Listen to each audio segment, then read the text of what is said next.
This is the Russian Dynamite, Masha Slamovich. Becca here.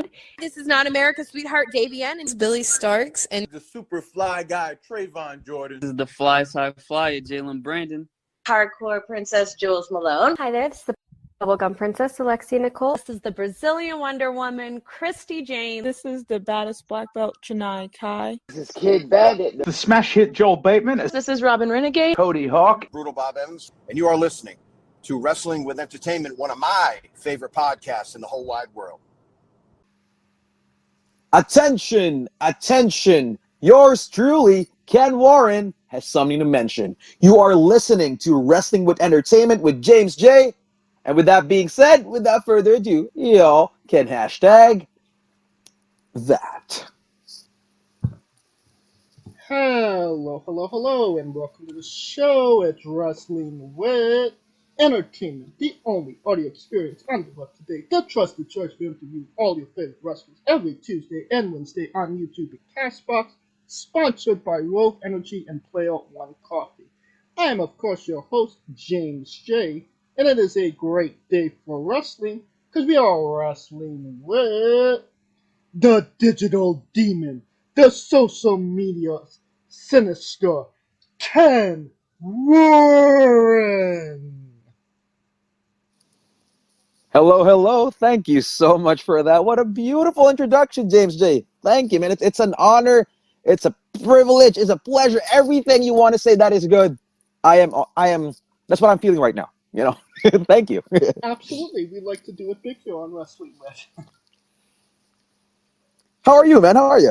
I'm good. How are you? Oh, man. Me, trying to, I'm living the life of a Filipino abroad. So I am currently here at London, Ontario, Canada. I came from Quezon City, Philippines. I've been here for almost a year now, specifically around 8 months and a half, I think. So I'm with my common law partner, my girlfriend. She's the one studying, I'm the one working. And if I'm not working 2 jobs a week, I get an opportunity to wrestle around Ontario. And just the love and appreciation from the brothers and sisters here from the pro wrestling scene is amazing. The opportunities you gave me, like the rides, I know you haven't asked any question yet, but bro, freaking, this is the closest thing for me coming from the Philippines pro wrestling scene. This is the closest experience of the territory days. Legit. I kid y'all not. Oh, yeah. And where can we find you event-wise coming up?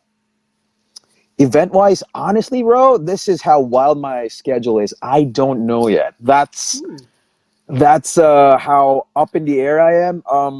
Well, to give not to give too much to or get into it too deep, but just a heads up, the reason I went there, and I don't want to sound like a hypocrite for lack of a better term.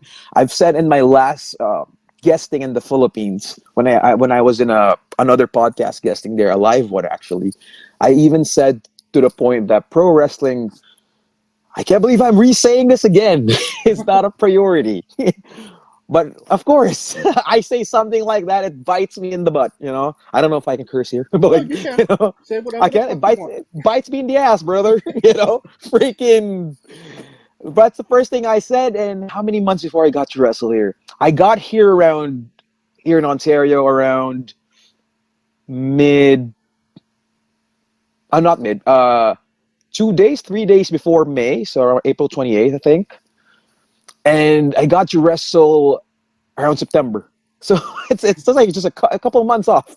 I got to wrestle that, and that wrestling under Smash Wrestling, they have like a Western Fair. So the Western Fair is a events place here at London, Ontario, and you would have like a carnival festival of things like every September, and they would have wrestling shows. They would have magic shows, dog shows, and wrestling shows of all things. But hey, who am I to complain, right? Because of that very carnival festival events place, I was given an opportunity to wrestle here in Canada. And dude, that wasn't just simple wrestling. So imagine my last match prior to that was March 2023, and it was in Thailand. Same month as my last wrestling match in the Philippines. But when I did the wrestling match for September, I had I was so amazed too, but I was glad I've had some experience at least, Freaking the 10-year experience is paying off. It's crazy. I had in my first match, I had 2 matches, I believe. 2 matches in a span of 1 hour because of the break. The very 2 days after, I think I had 2 match again. Then maybe the day after that, the 2 days after again, I had 3. And I'm like, who am I to complain, man? I've been missing all these months. Like, after all this, after coming from nothing, here's your booking, Ken. Like, damn, like, I wasn't prepared. Cardio-wise, brother. Oh my gosh, woo! I felt like the returning Batista in Royal Rumble, man. Crap, bro, it was intense. Hey, you were catching up on lost time. Yeah, that's true. Be careful what you wish for, right? Be careful what you wish for. And you know what's funny, man? Sorry, I haven't been giving you a chance to ask a question, but like, what's funny is I just have to say this part. The day before, I was at the point of a crossroads, literally and figuratively. I was questioning myself, man. I was like, what am I even doing here if I'm not even trying to get to wrestle? And I'm like, literal crossroads. And I was like, maybe like a week or 2 weeks before, I had some friends in the Philippines. Shout out to Kuya PJ Tugade or PJ Thrilla. He's like, he's the official wrestling or fitness coach for Manila Wrestling Federation, MWF, right now. And I think he's still under training to wrestle. But he's a good friend of mine, right? And he's the one who's messaging me like, bro, why don't you just try? He anyone could say that to you, but like he was the one consistently asking like, so what's your plan there, man? Are you wrestling? And like guys like Paolo and Cholo and St. John Martin. Paolo and Cholo is from Fight Sport Manila. St. John Martin is from Moo Philippines. He's the owner of that. Sorry about the random shout outs, but like these are my friends, man, who were just like, yo, man, if it's your time, it's your time. They weren't rushing me, but they were just asking me like, so what's your plan, bro? Like, are you wrestling there or just work? Right. Going back to the ones I said, like, wrestling wasn't priority. Wow, I told you, bit me in the ass, right? Like, what a hypocrite of me. now I would get some opportunities every now and then. I'll be like, I'm ready, brother. If I'm not wrestling, bro, I'm paying my dues, man. I'm helping setting up rings in Hamilton and here within London. That's what I do, man. Just paying dues if I'm not getting to work. Honestly, yeah. I gotcha. Definitely. And when you do actually get into some events, where can we Yes. find you on social media and your merchandise? Oh, well, y'all can find me on formerly Twitter, X, Instagram, Threads, TikTok, Facebook, YouTube, at the Ken Warren. That's at TheKenWarren,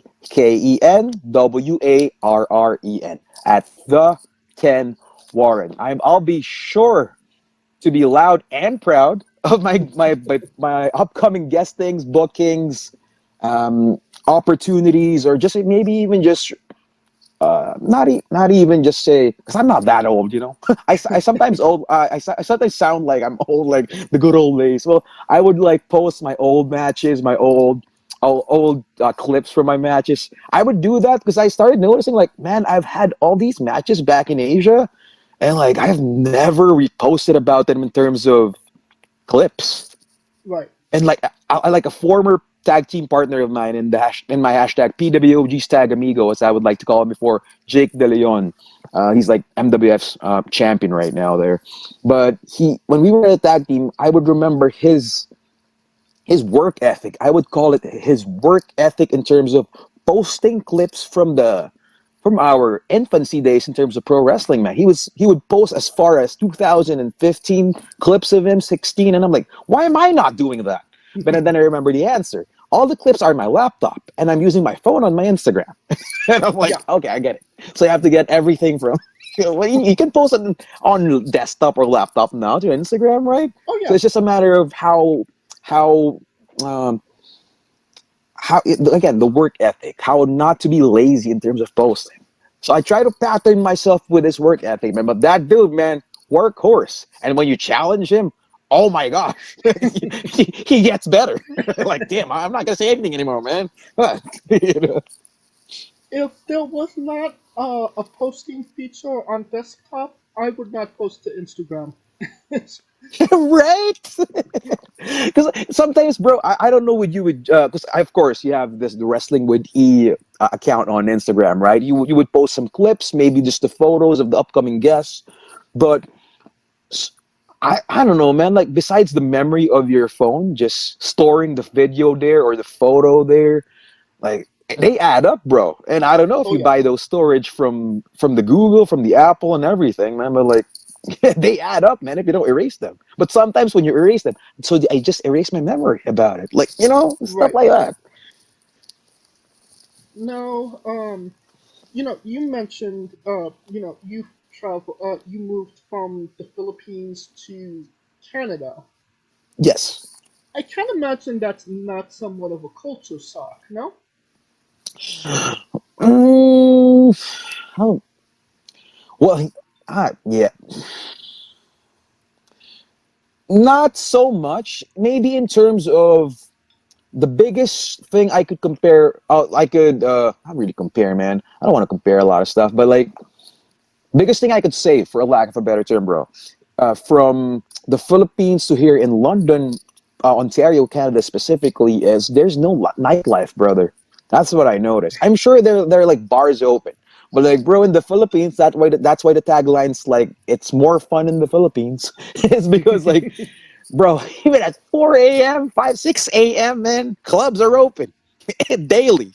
Like, and I'm not even a party goer. I'm just like, I just got used to the vibe of maybe if I want to go to a bar at around, start at 11 p.m., maybe end at 2, grab a drink or two, talk to a friend, catch up with a friend, with a family member. I could go in the Philippines and like a lot of areas. Here, it's more peaceful. And actually, at this age of mine, 28 young, turning 29 in 2 months. you know, Happy belated um, birthday, or early oh, thank you birthday. so much, brother. Thank you so much. You're the first one to agree. Thank you. How would I say, like, I appreciate it. That if I could say to London, Ontario, it doesn't have a nightlife, I could also commend London, Ontario for being a place that could be perfect for having a family. That I would say with confidence. This place, man, is pretty good. It's quiet, and I feel like I would even go as far as it's no nonsense. Some would call it boring, but I would go as far as say maybe it's quiet. It's good for it's a good place to start a family. That's how I would label this place. Because keep in mind, I don't exactly have a map of Canada. I only know what I know from my interviews from Canada. Yeah, Um, for sure, man. I saw some, bro. I saw when I did a quick research. I saw some, right? yeah, Some wrestlers like Puff and Alicia Nicole, right? Alexia Nicole, yeah. Alexa Nicole, yeah, yeah, yeah. I mean, literally, like 50% of our interviews come from Canada. Oh, damn. Well, you are in North America, right? Yeah. That's why you know what, guys? Speaking of, before I forget, I am honored. This is my first North American interview. Okay. Filipinos, man. Bro, a kabayan has made it, y'all. Damn. Like, And I always love being the first. thank you, brother. Thank you for opening this door, man. Legit, though. Like, real talk, I am grateful. And thank you for, agreeing to it as well.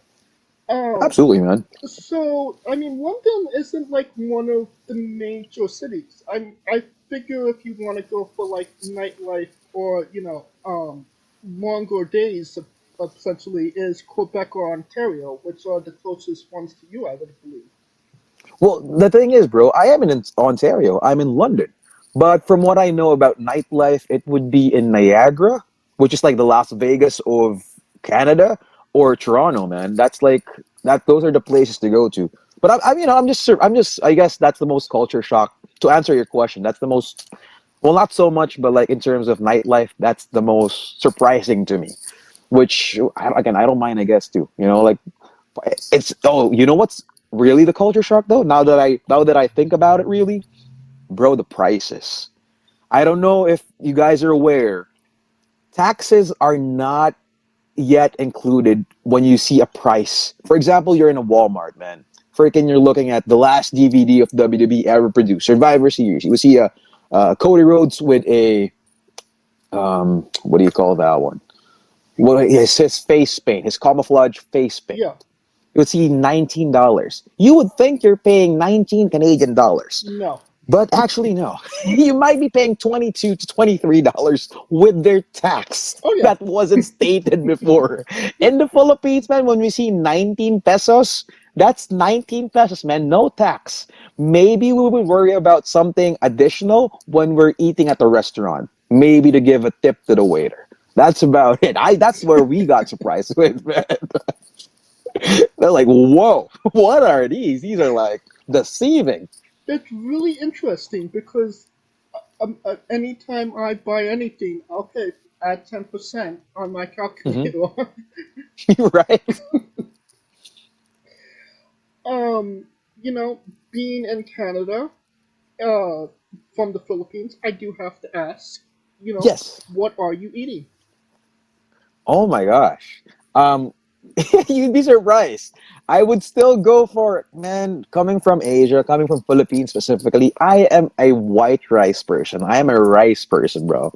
And oh boy, all the places here, the A&Ws, the Harveys, the man, I don't know if hopefully we get them as sponsors for you. The Burger Kings, the McDonald's. Even just the food court, man. They would have like poutine, of course. Who would not serve poutine in Canada? Oh, yeah. Or like they're big in burgers. I know in North America, y'all are big in burgers there, right? Burgers, yeah, In-N-Out, right? It's a big thing there. Hooters, bro, I love Hooters anywhere part of the world. And no, it's because of the food, guys. Legit, they legit. Where could you get freaking vegetables at 2 a.m.? Hooters, man, they have it. Legit, salad, great stuff, and steak. And the rest, you know what I mean. But like, legit though. Yeah, the burgers, like, a sandwich base. But I'm still a rice person. So what I eat on a daily, I don't have a set aside budget as much as before when I was in the Philippines in terms of my diet. I used to have like a workout coach and like a diet coach, which is the same person. So shout out Coach Rowie. How would you say, like, I used to just eat chicken breasts and like chicken breast, oatmeal, sweet potatoes. What else? I used to have shrimp. That was before. Right now, man, I would do my post workout would be a Slim Jim, just to support the brothers, because I love wrestling. That's how of a wrestling person I am. Not just a fan, not just a wrestler myself. That's how of a wrestling person I am. I see something advertised for WWE, man, or like maybe even AEW. I support that, bro. My food of protein, man. Right now, sometimes besides the chicken, it's Slim Jim. That's my pre-workout and my post-workout. I have to get my protein in, man. I heard it's high on sodium too, but like I don't know what that does. But yeah, when I was guided, I used to be better in terms of shape. But like right now, man, like I'm just trying to pay the bills, bro. And sometimes, how would you say, like, just get the gas money for the next show, because I get all those car rides, those carpools, man, and I've been lucky lately. Like they don't charge, or like they wouldn't even ask. But out of respect of the brothers, of our Road Warrior brothers everywhere around the world, if I don't pay for the gas money or help pay the gas money, I would treat them food, man. Just something. Not because they said no, it's okay. You're a freeloader, right? Just do something for them, right? Food is the least you can do. So. Yeah, and it's hard to diet too, man. Legit, it's hard to diet. Again, with the expenses, bro. I mean, of course it's a choice, but like sometimes, because I'm a collector of wrestling memorabilia as well, and not just wrestling memorabilia, just Funko Pops as well. And I'm big on nostalgia. I would just rather than buying the healthiest food, I would get the rarest of toys in the most reasonable price. Don't get me wrong. And I'm a sucker for eBay, so yeah. Hey, you're not gonna get any complaints from me. I've done similar things. And that's why I did the guesting. I can sense it. Like, from one collector to another. What do you collect, James? Let's make this a two-way conversation. What do you collect, brother? Oh my god, where do you want to start? What's your poison of choice right now? Well, while I collect WWE figures, WWE memorabilia, I have Funko Pops. I wouldn't say I'm a collector of Funko Pops. You open or you don't open? I open. Okay, so you know what? Just to be smart with money, I do the same thing too. Since I got here, I did the same thing too. Honestly, right? I do. Have you heard of my complaint with the wrestling? With the boxes of Funko Pops? No, what's the complaint with the Funko boxes? My complaint personally with the Funko boxes and the stickers. Now, don't get me wrong, y'all. I appreciate what the designers have done from Funko to up the prices with the boxes and the stickers. But lately, man, especially, bro, I don't know if you heard about this of the Philippines too. When you go there, it's like a Funko Pop heaven. We have so much Funko Pops there, bro. There's a specific mall there, my favorite mall, Green Hill Shopping Center. Friggin', it's like buying a pair of shoes, brand new Jordans, but taking care of the box instead of the actual figure. So imagine something is priced, for example, for $10,000. For example, the Elvis Presley OG Funko Pop is priced at $10,000. Wow. But because the box is, that's for example only, I could be exaggerating or I could be not. For example, and the box is ruined, the sticker is not there or torn. From 10,000, it goes down to 8,000. If you don't have the box, from 10,000 goes down to 2,500. That's how ridiculous Funko Pop is, man. That's how I was poisoned. That's how I was deep in that rabbit hole. But right now, like, I don't care, man. I just open them because that's how you appreciate fully. I'm a kinesthetic person too. Like, I need to touch something, Like, I like Right. moving around, but I need to touch something to truly appreciate. Well, I can say at least I'm out of the boxes, but I do save the boxes. So, like, if I need them, they're there. Salute, man. That takes a lot of space, bro. Legit. It does. My closet is literally just boxes of action figure boxes. There you go. What's your other poison if not Funko, man? May I ask? You said you are a WWE toy collector. Yes. Like the current ones, the basic, the elites, or man, you go back Hasbro, Jack specific, those bone crutchers, man. Oh yeah, I go back to Jack specifics. I mean, they were my. Nice. I have a gigantic box of just Jack specifics figures in my closet. But I have a lot of the I go more on the lines of the Elite and the Ultimate editions, not necessarily the basics. Yo, but I want to discuss this. I feel like this is my first time discussing on a recording. What's your take, or I want to know your take on some of the basics having better face scans than the Elites and even the Ultimate Edition? Well, I don't buy those ones with the bad face scans, obviously. But those are the elite ones, though. Sometimes, man, you would, for example, like the recently released Legends line of the $1 Million Man. You would see someone that's cross-eyed, and that was the only modern-day head scan of the $1 Million Man. Yeah. I mean, that could be fixed just with some eye paint, honestly. Oh, that's true. Oh man, you do custom too? I have one custom figure that I bought. I have a custom Morty skull. Nice. Did you ever score his action figure? I forgot under which brand, the UK one. No.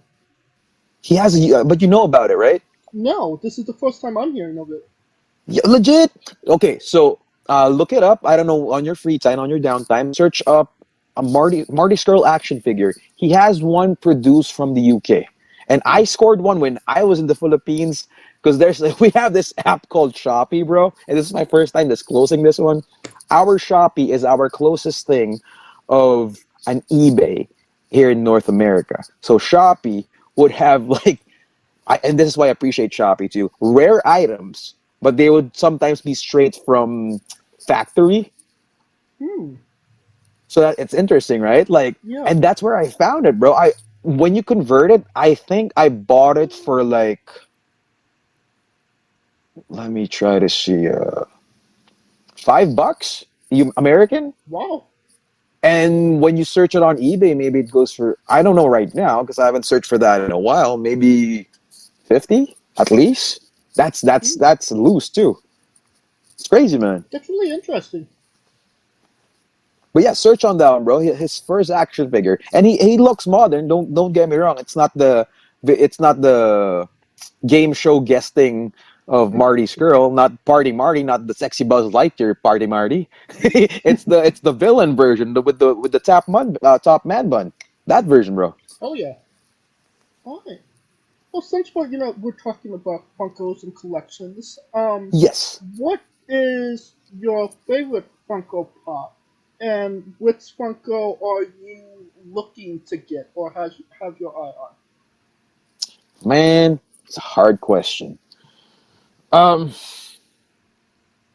favorite Funko Pop right now, although I am super tempted to answer a wrestling question, I would go for a.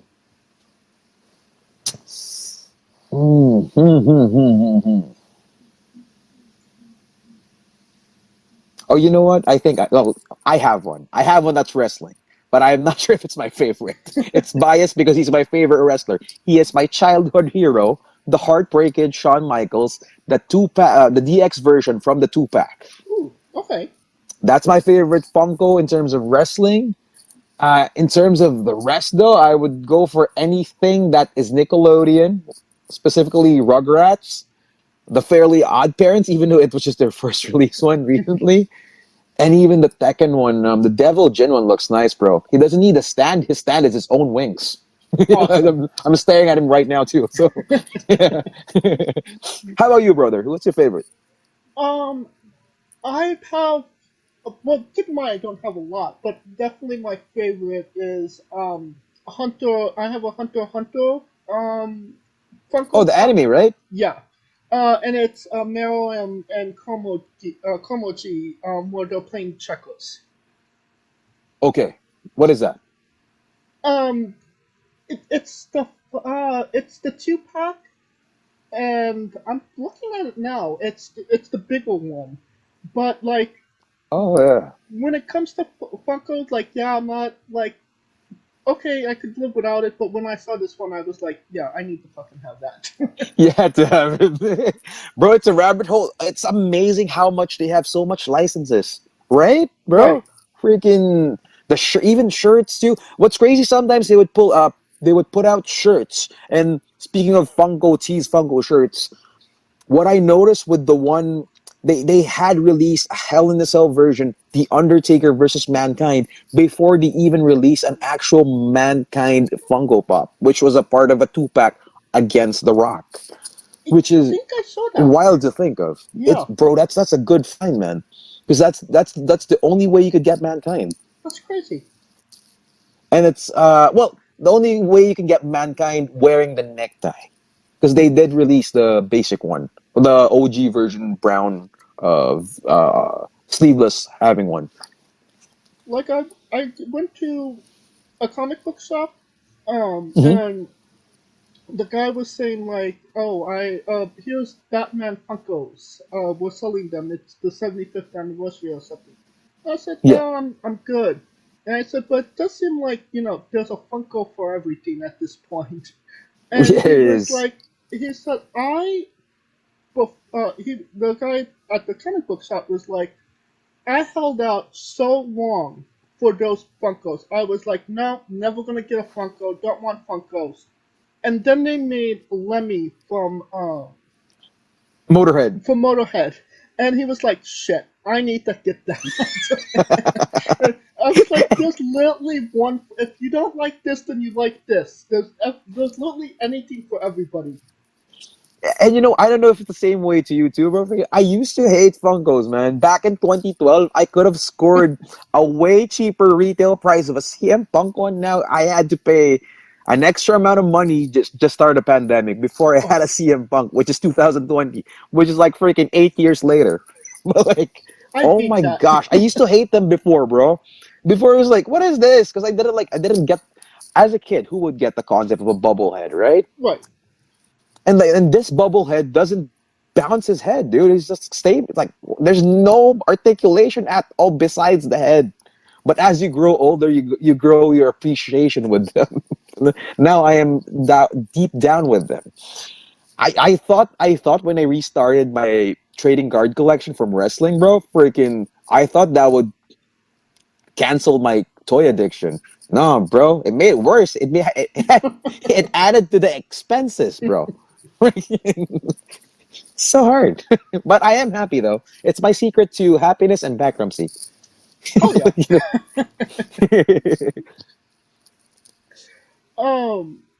Let's what did you mention? What Funkos do you have your eyes on right now that you want to Oh, get? I wasn't able to answer that one. Right now, bro, I was looking into the X-Men 97.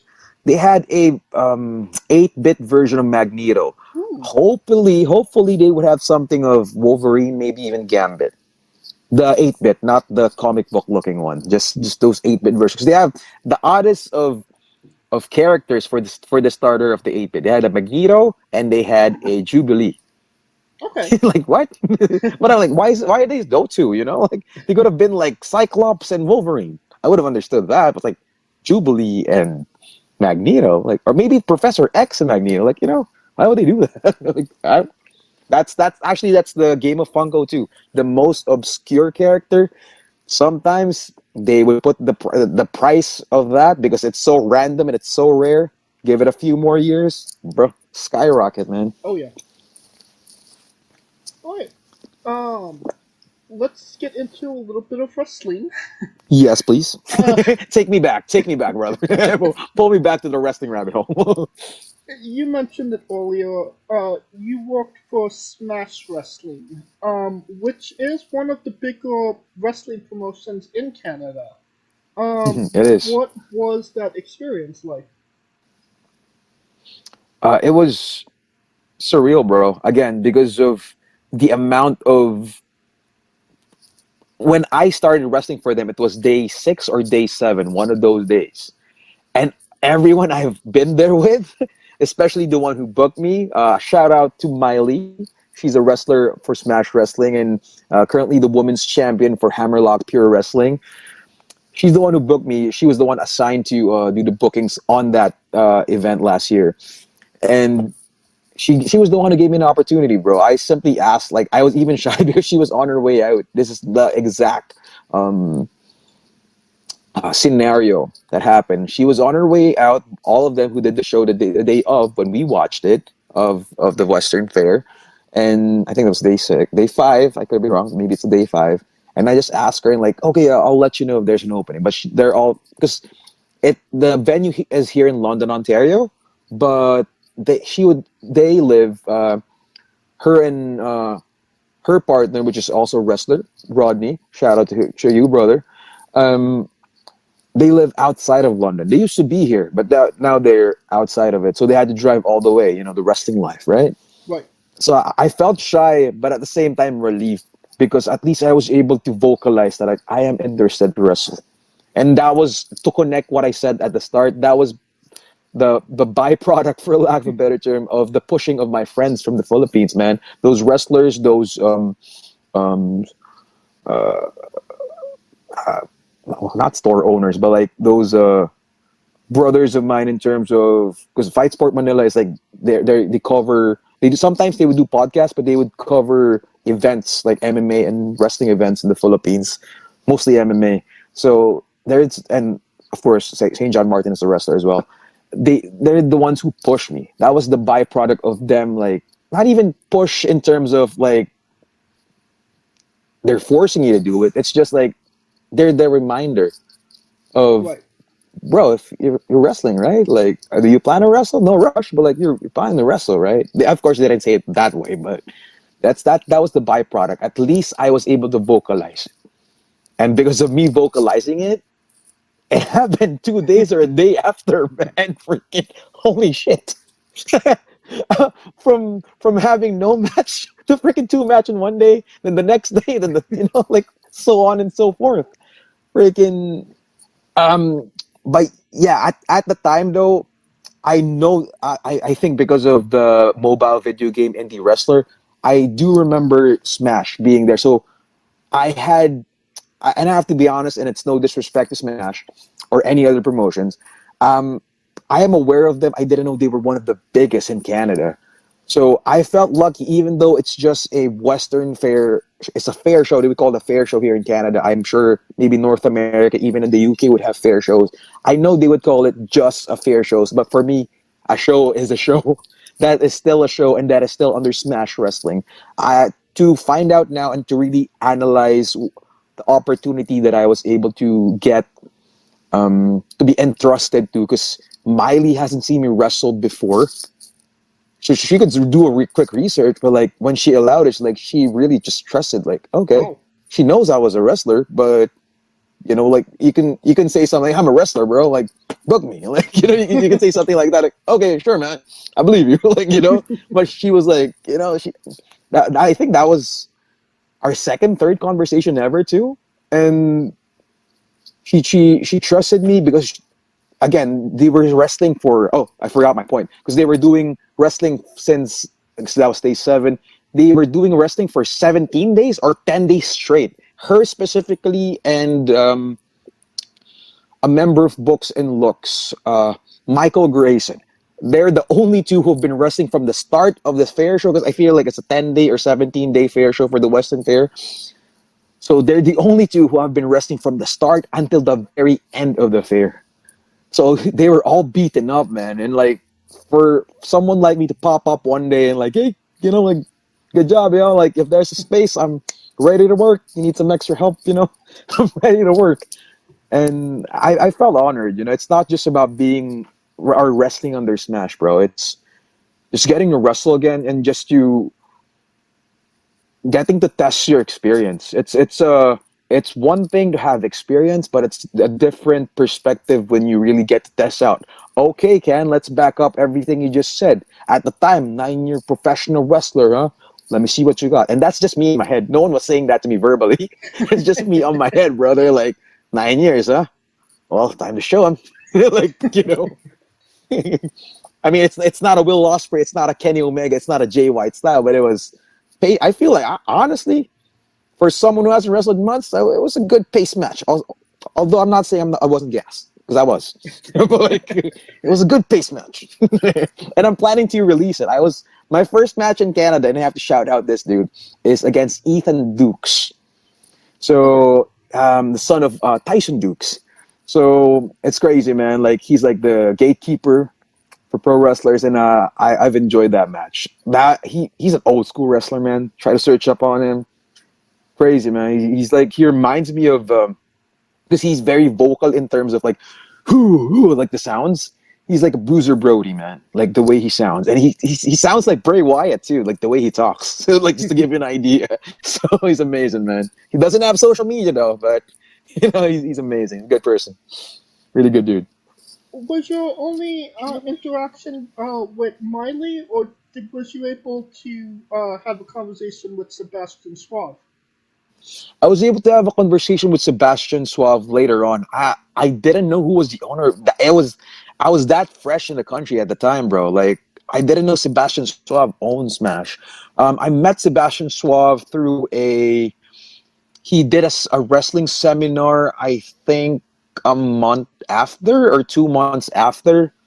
And that's the only time I found out about him. And I would see him every now and then when I would help set up shows, when they would have shows here in London. I haven't done a Toronto show for them, but here in London, that's the only show I've done. And I didn't even met him when I did the Smash Wrestling show. And you know what's funny, brother?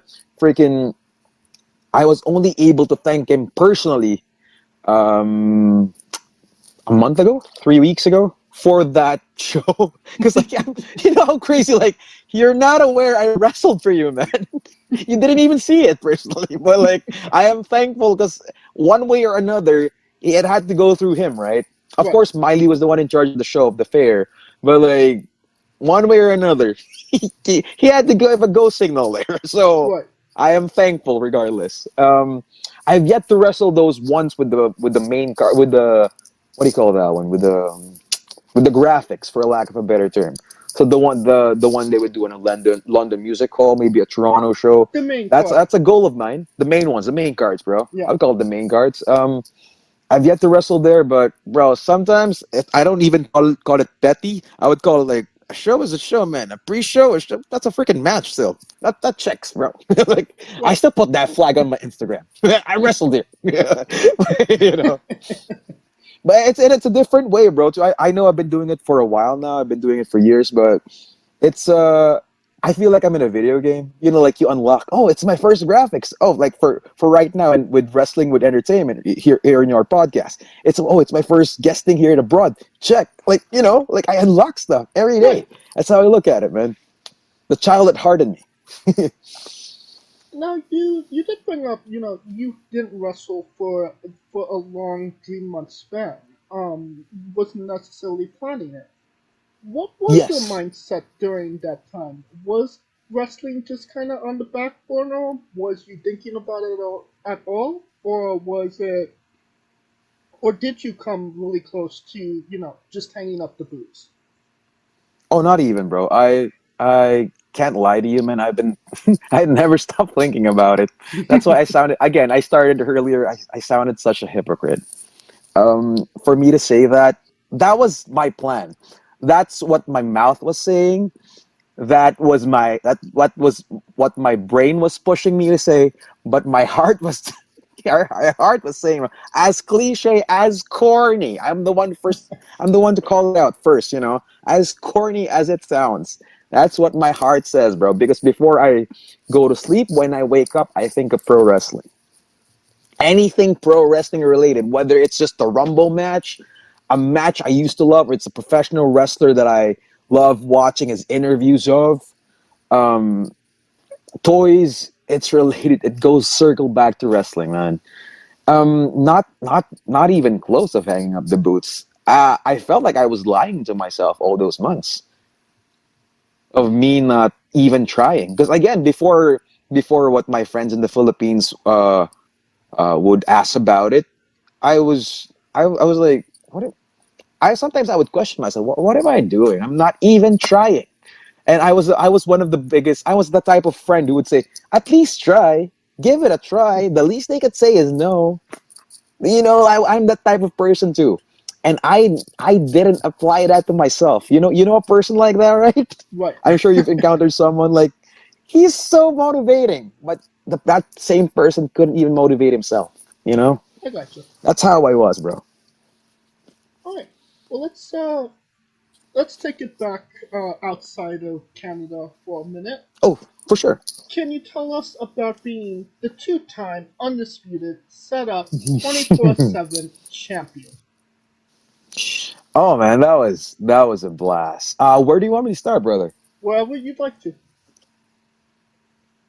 Oh, well, I would like to, as far as say thank you to Pumi, the owner of Setup Thailand. I'm happy what, bro. I don't know if you've seen online. I'm happy what they get now with, that New Japan deal they have for the Asia thing.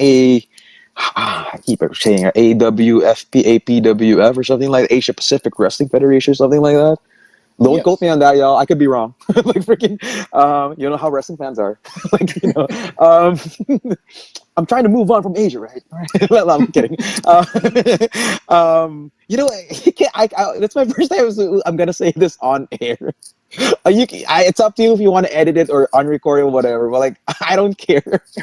I feel like it's such a rib I feel it's such a rib. I left Asia and they get that kind of opportunity. And like one of my favorite wrestlers, Nick Nemeth, the most wanted man, Dolph Ziggler, the show stealer, the show off, he would be in New Japan. Like, what the hell? Like, but again, I do love WWE still or AEW. So I'm like, man, you know what? I'm closer here. But damn it, when I left Southeast Asia, really? You get those opportunities? And these are the promotions I've worked with before too. But again, I'm happy for Grapple Max. I'm happy for Setup Thailand. Those are the ones I got to work with. I think the rest was I'm not sure if China and Taiwan has one. But yeah, it's in a Southeast Asia thing, right? So I'm happy for them, but I wanted to start going back to your question. I know I have a lot of sidetracks. That's how my life is. No worries. That's how my brain works. um, I would like to say thank you again to Pumi, owner of Setup Thailand, as early as the pandemic. So when I was still part of a tag team, hashtag PWOGs, I think this was around 2021. I could be wrong. It's a lot happened in the pandemic. We were signed. I mean, we didn't sign something physically or like digitally, but like we were just almost like adopted in their roster. Mid maybe summer in the Philippines was like April and May, right? So April, May of 2021, we were just adopted, I would use that term, in their roster. And we the concept of the 24/7 championship was adopted again from how would you say, like in Southeast Asia, in Thailand. So of course Japan would have the DDT one, and Southeast Asia would have the Setup Thailand 24/7 championship. It's like the hardcore championship plus the 24/7 championship of the WWE. The one who introduced it, at least the avatar of Mick Foley, one Mick Foley, the hardcore legend, is the one who introduced it there. And I became a champion when, fast forward 2022, it took a while, man. We were in 20, me, the Philippine wrestling OGs, myself and Jake De Leon was part of Thailand, Setup Thailand, from mid-April to May of 2021. I became champion March or February 2022 when I beat the legendary, and boys, I'm specifically talking to the males here, research when I beat in a rock, paper, scissors in person the legendary internet sensation Maria Ozawa.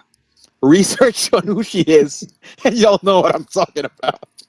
I beat her. No, wait, sorry. She beats me. No, sorry, she beat I me. was gonna say she My beat bad. you. My bad. She won the beat me. championship from you. No, damn it. My bad. My bad. My bad. How did I win it? How did I win? That's a good question. How did I win it then? She beat me. That's my famous match. That's why you lost this. Who did I beat to get the belt though? Oh, wait, huh? Is it? No, damn it, no.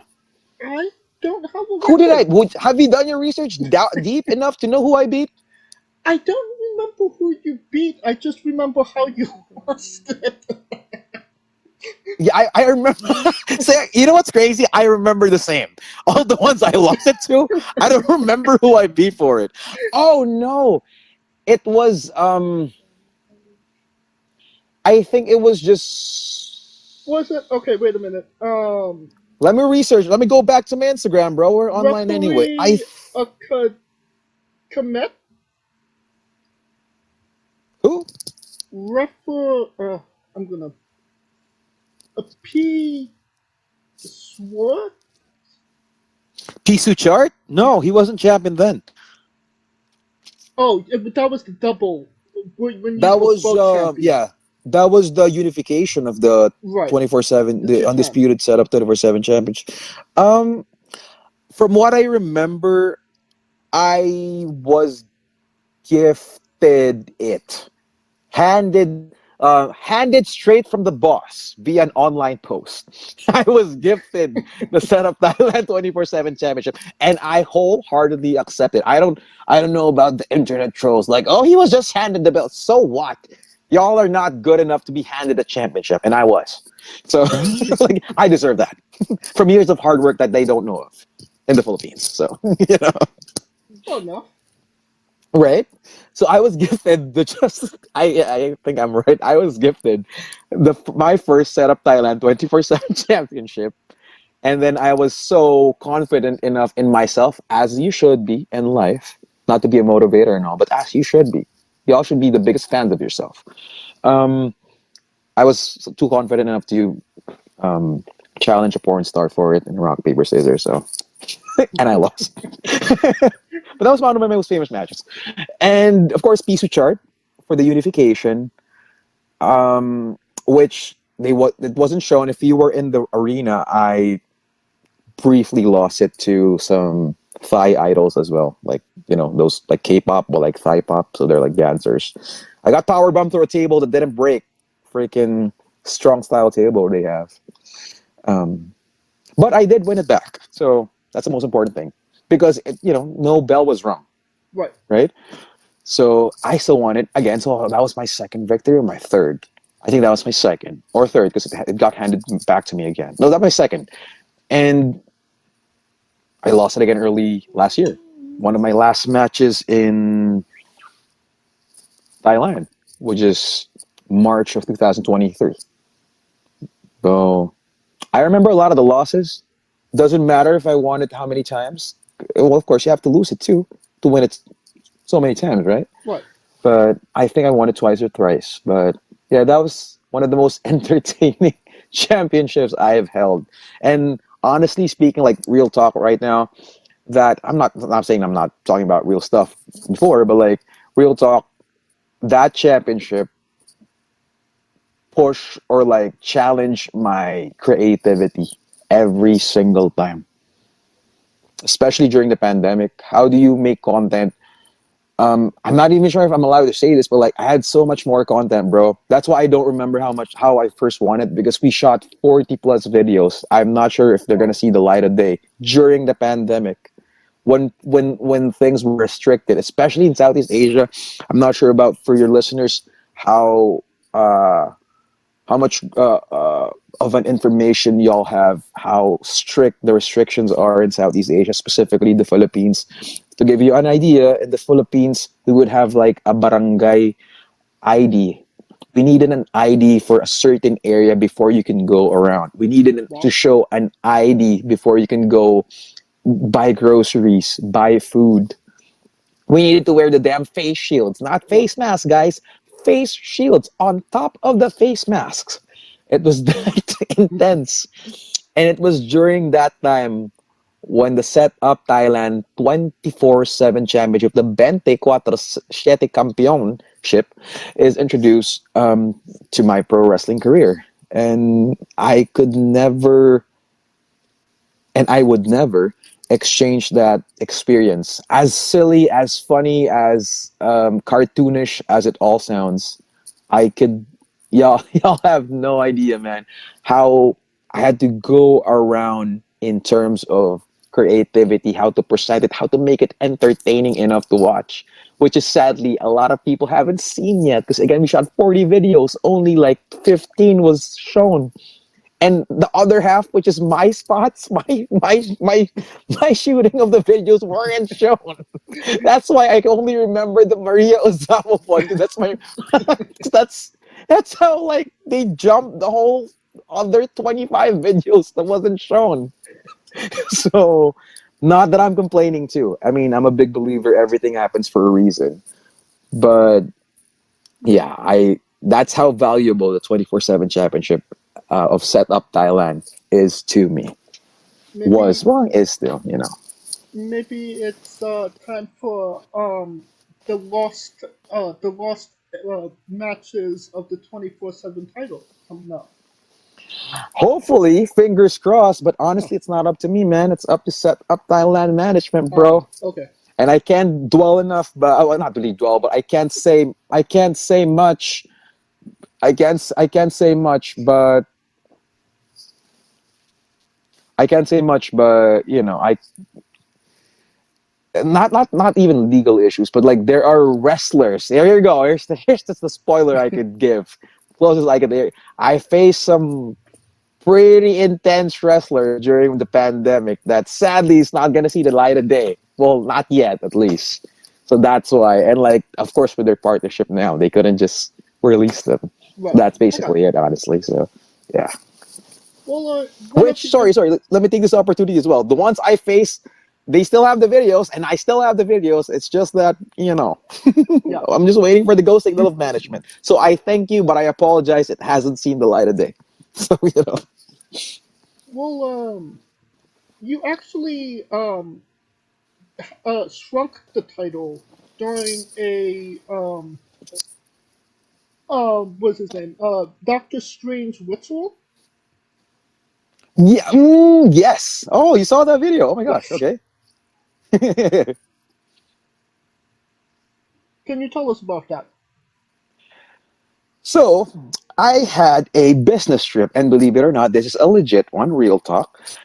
I had a business trip from the Philippines going all the way to Australia, down under, back in summer again, around April or May, 2022.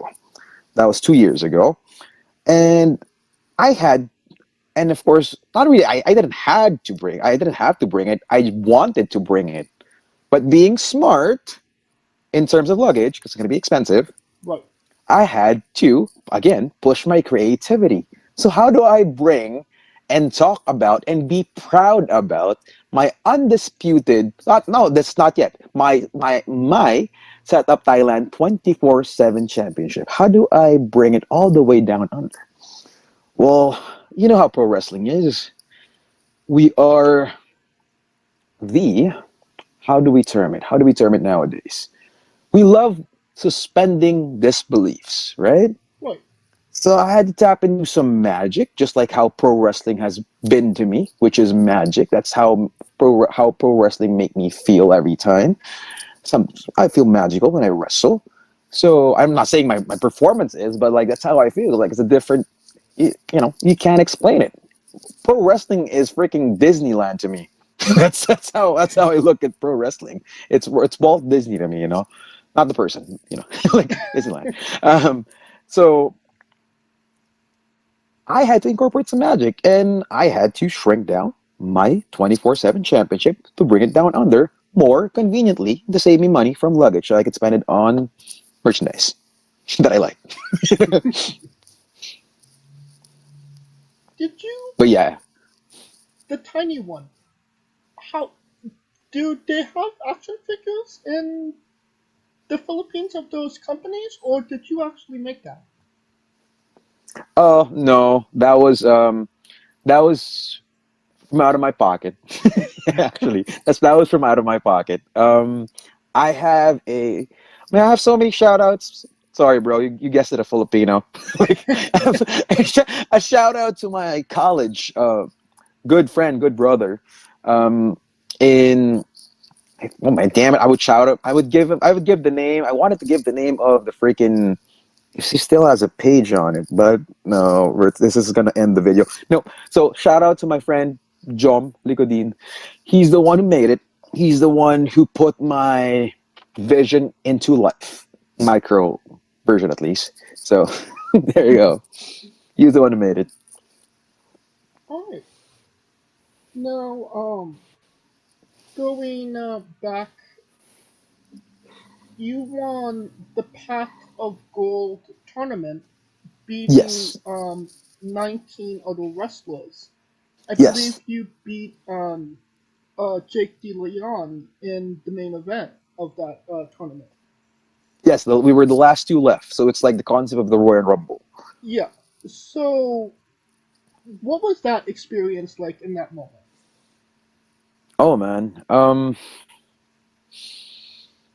it was I like how fun I could be, but like the exact opposite, or like how serious I would be the next minute. I was at this point of my life. I was coming from an injury, so 4 months prior to the show, or maybe five, we did a Comic Con show in the Philippines, and um, yeah, I feel like I just have to be transparent. Well, not to disclose too much, but again, I guess I would just rather say the story, right? Well, why not?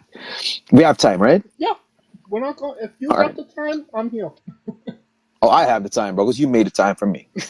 um, at this time, I was at the point because every year I would be in a point where I couldn't sleep, and I don't even know if I could call it insomnia anymore. It's just that time of I just couldn't sleep, and that was around that time. So around August of 2017, I think. I was watching a lot of Being the Elite. And when you're inspired, sometimes you would see like you, or you would hear, or you would take it seriously. Sometimes I would see the young bucks would say on their vlogs, "Oh, I had like an hour of sleep, but I still did a banger." So I was like, okay. And I'm not making an excuse of what happened, right? I know this is my shortcoming, but like it's a stupid part on my end, right? Still, I had an hour of sleep because I'm not saying I'm as good as the Young Bucks, but if the Young Bucks could wrestle with an hour, maybe let me try it because I couldn't sleep anyway for a reason unknown of, And I tried it, and that was the day I got clotheslined. I think now that I analyze it, I let go too early. I dropped on my head, bro. But what saved me? Actually, the clip is on Instagram, so I'm not sure if you dug deep enough to see that one. But it's too graphic too. Anyway, I was thankful for the hardest part of the ring, which is the ring apron, right? So I was thankful for that because if it wasn't for the ring apron, I would have dropped all the way from the top rope down to the floor. So my fall was interrupted, for lack of a better term, from the ring apron. So I landed on my upper back on the ring apron, then my forehead landed on the floor. And we didn't have mats because it's a Comic Con, right? Why would they have a mat on the floor? But yeah, I landed that, and just to be safe, but I just to convince my family too, because like at the time we had tight budget, and I I felt like I could have gone, which is stupid, a month after, because I did finish the match too. But it's just again, I would say a lot of stupid, old school. Of course, the old school wrestlers would like, "Oh, finish the match, bloodied and all, don't care. Good job, kid. You got the cojones. You got the balls to do it." Like, man, it's stupid, man. Especially with the Concussions. concussions. Thank you for that word. Especially with concussions, I didn't know if I had one. It's adrenaline rush when I saw my own blood, bro. I was pumped up, bro. It was like second gear for me. But I was banging my head because comebacks and everything. You would do your. I was a heel, man. You know how the wheel work. You have to bump, bro. And I was bumping all over the damn ring. So it was thankfully a 6-man tag, but like everyone was concerned. My opponents, my tag team partners, bro, freaking. It's a complete disregard. One of the best moments I have for clips, right? It looks good, bro. Sure, for the crowd, it looks good. Got some color in there, brother. But it's so stupid, man. But I made sure I didn't repeat the same mistake twice. So I'm more careful now. Plus, at the time, again, like tight on budget, family wise, bro. I didn't go straight to the emergency room. Or like freaking first aid that was available at the um on standby for the Comic Con. They didn't know. They weren't watching the match, so like they couldn't tell, right? They couldn't tell what happened. Like so They were basing it off what I was saying, and honest to God, at the time, I know I felt fine. I was even vlogging, bro, when they were stitching the damn thing on my head. I was like making content, like it's so stupid, bro. Freaking, but yeah, that's what happened to me, man. Fast forward to the Path of Gold tournament, that rumble that we did. Freaking 19 other guys, and one of them, Jake De Leon, Senorito. Um, I was listening to, you know, the show The Greatest Showman. Yeah. There's this song there, bro. Never Enough. You know that song? I think I've heard it. Yeah, That never enough, never, never. That one. I believe so. Yeah. So I was listening to that song, and if y'all would take the time to search it, you would understand. Basically, the message of the song is no matter how much you achieve, we're not still satisfied. As a performer, you are never satisfied. And that's how I was feeling. Like it gave me goosebumps and everything before I did the match and leading up to the match. Because that was again the weirdness with the gap of matches that I would have. Coming from the injury, that was my first match back. A freaking rumble, bro. Wow. You know, how smart is that? You just not. Of course, you could train weeks before, a day before, days before, but nothing's gonna prepare you for a freaking rumble, especially if you've been gone for 4 months. So you know, the craziness with the gap, with the absence. But yeah, that match was surreal too, because again, I was out for 4 months. A lot of doubts, a lot of I know it's not going to be enough, whatever they give. But being in that moment, it was oh my gosh, it felt like a movie, a scene from a movie. It, I'm just thinking about it, you know, makes the hairs on my forearm stand. You know, you know, it was that kind of feeling. All eyes were on us, and every move we did counted. And thankfully, our pacing was good, our connection was good, and we delivered. So it was one of the best match I've ever done. It's basically what I want to say. And it's you know, like, bro, that's with 18 other people too. You know, so. Right. But that moment, that few minutes that we had left, clutch time, last 2 minutes basically in basketball, that's how it felt like. So that's special to me, man. Plus, you know what's crazy? I'm not sure if the research showed you that happened on my birthday. Oh, really? So that's one crazy way to spend a birthday, right? That's a good way to spend your birthday. Right? It's crazy too, man. The pressure to deliver on your birthday too. You can always perform on your birthday. It doesn't guarantee you would do good. You know. I think it's still up on YouTube. I think you can still search the matchup. I believe so. I think it's still there. Yeah. Well, that match was a part of a documentary that was shot called Homegrown. Yes. Oh my gosh. Yes.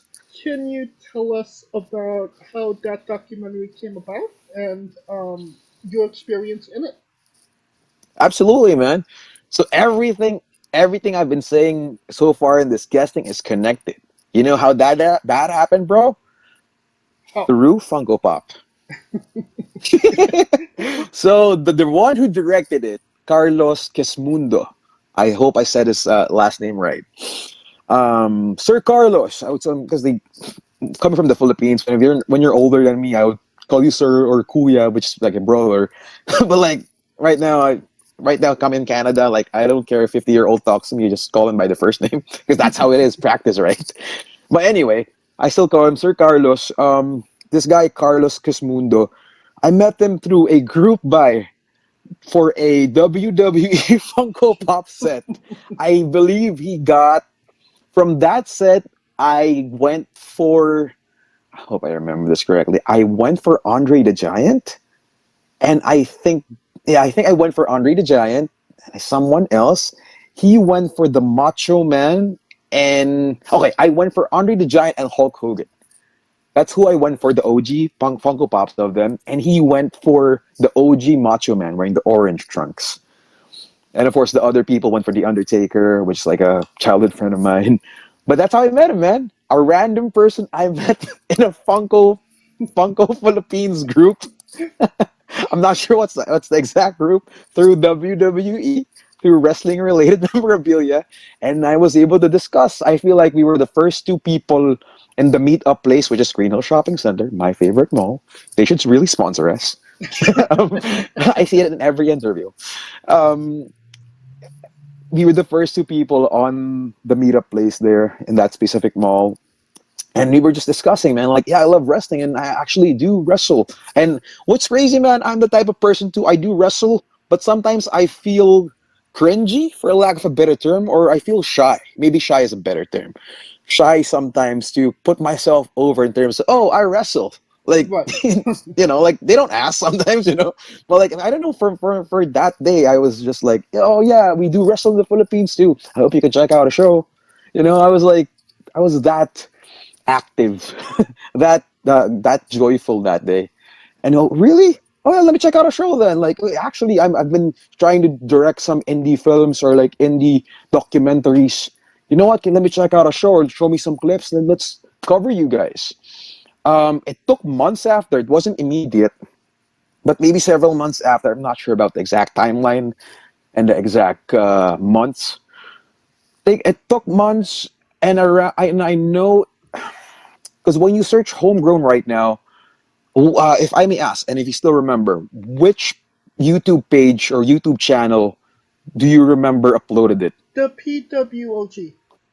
The PWOG one? Yeah. Okay, we weren't the first to upload because we found out, and we didn't mean to over post in terms of not acknowledge the first post. His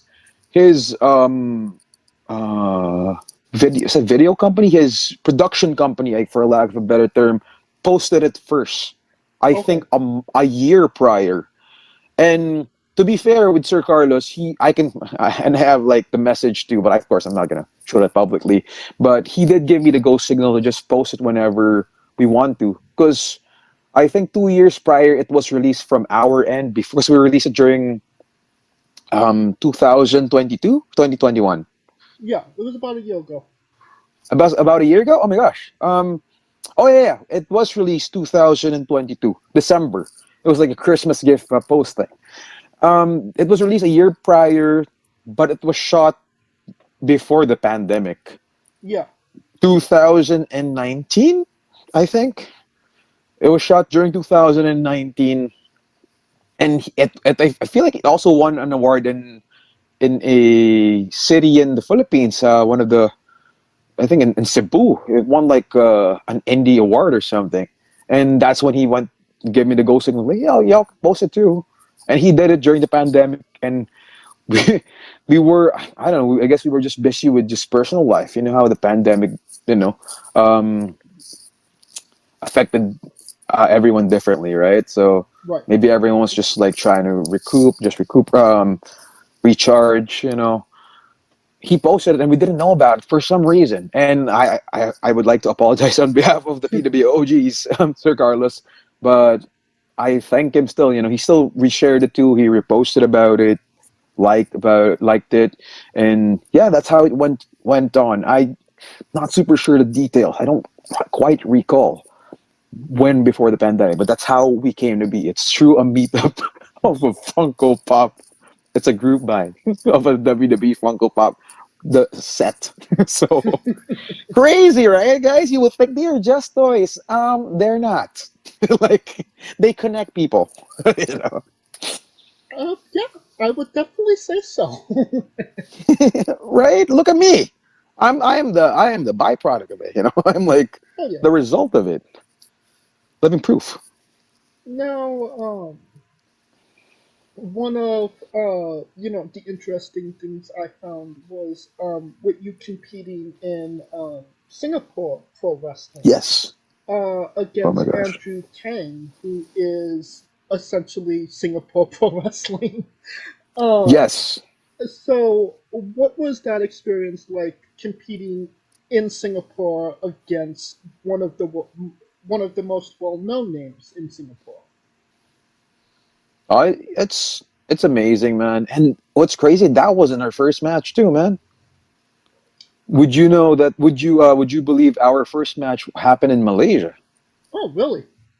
It happened in Malaysia. I was a substitute for I think, not sure if he's still an MMA fighter. He's like a one FC fighter from Malaysia, AJ Pyro. Was supposed to face Andrew Tang 2019 March, I think. 2019 was a special year for me too, man. That's when I had my first overseas tour in Hong Kong back in January. But like, fast forward to the first match with Andrew Tang in March. I was a substitute, last minute exchange. I'm not sure if my PW or Malaysia Pro Wrestling will ever post it, but that's really a singles match. He's one tough cookie, man. And he's not only jack, he's also super fast, man. That tested my cardio, but like I was way thinner then, so I had some cardio going in. If any, I was only doing cardio.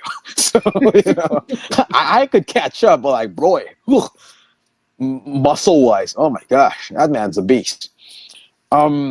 It's great. It's what I like about the statement Andrew Tang is he's such a workhorse in terms of what you see is what you get, bro. He would talk shit to you, but he would back it up in the ring, man. I like his pacing and I love his respect for his craft. For his craft. You know, his cardio is insane.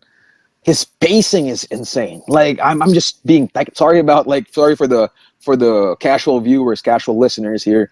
I'm just in awe of his performance, the performance aspect of when I face someone. He's just intense. That's the best term, man. Intense. Yeah, that was a singles match. Then I had a tag team match in the Philippines, which would be our second match.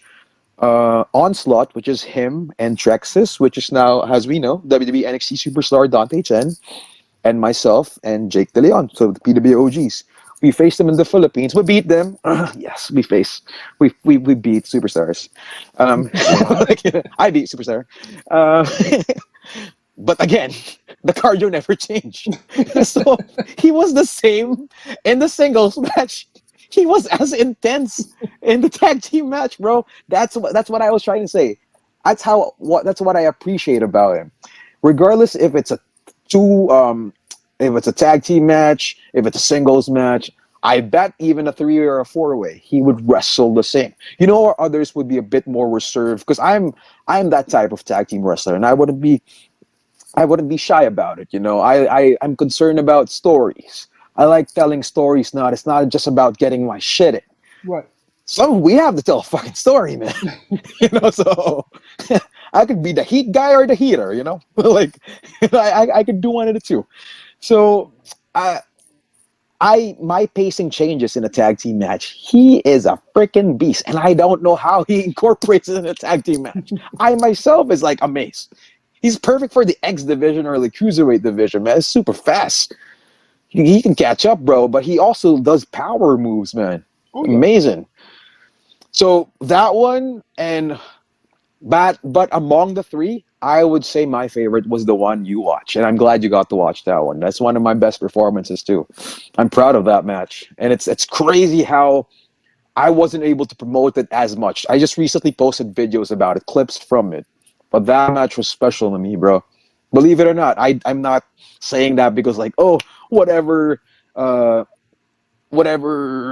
he's saying to Ken right now is just he says it's his favorite match. Like, no, that match is really legit.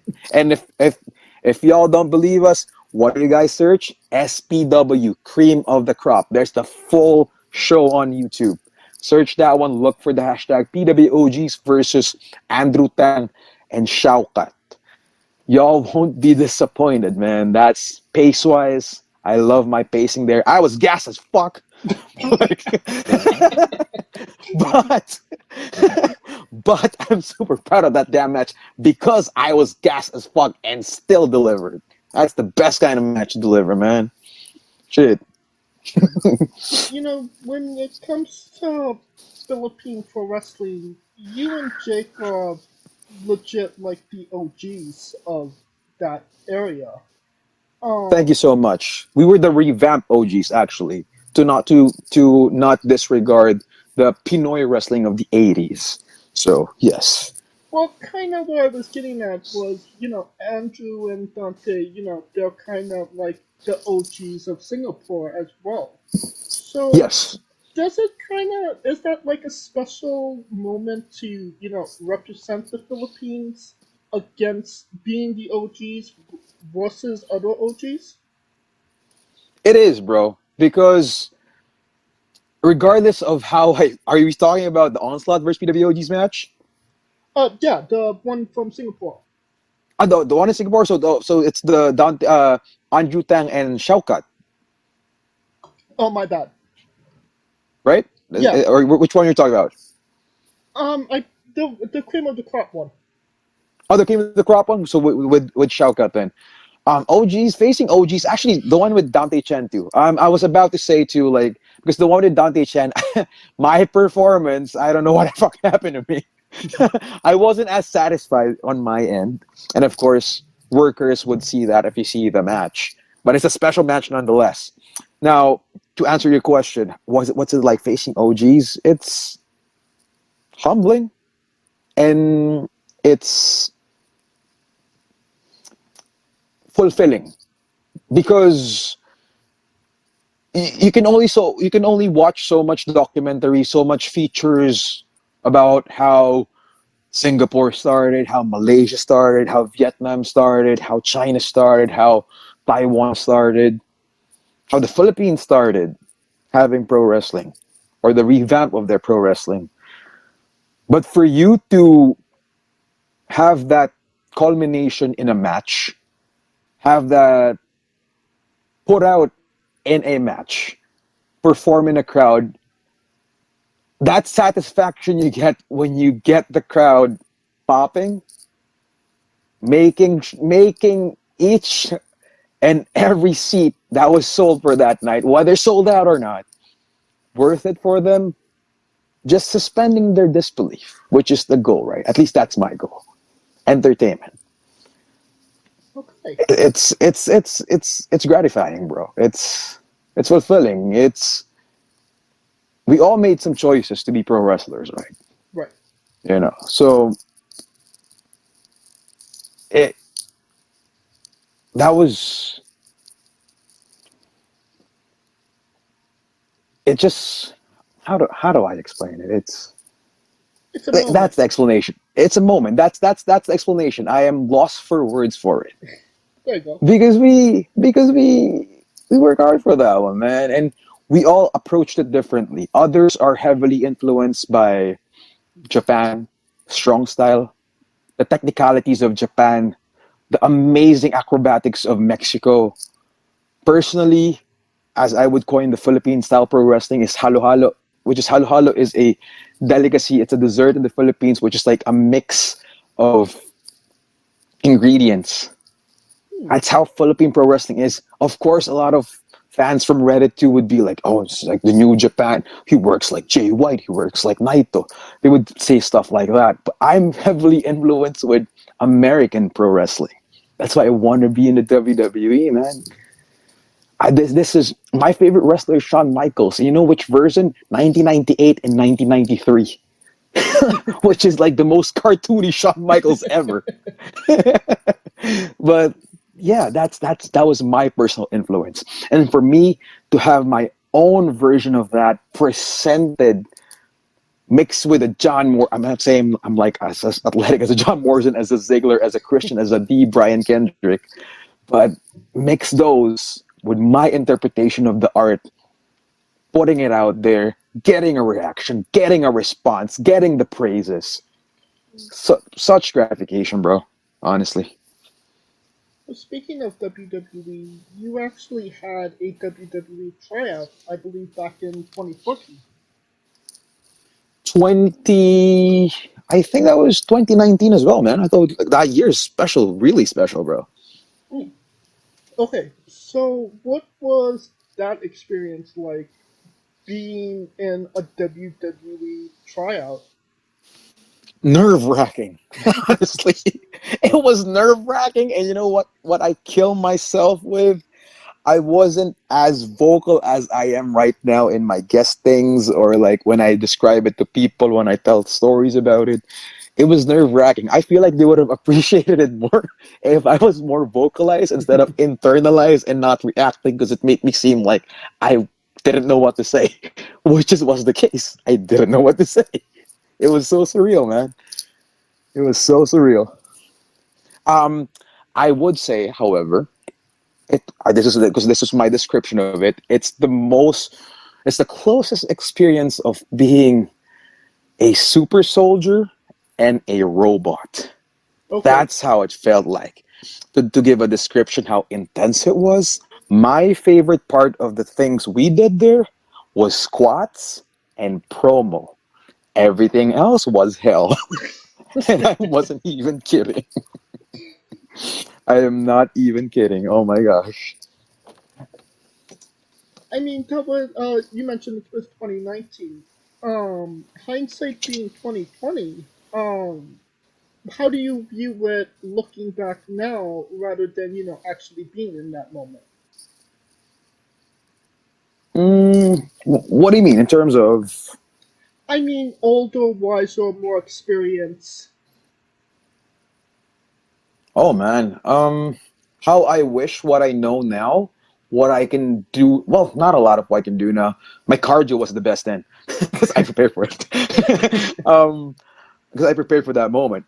But how I wish. Well, that's why I'm so interested in the concept of the multiverse. Hmm. Because the concept of the multiverse is a lot of what ifs. What if this version of you was in this world, was in this year? You know.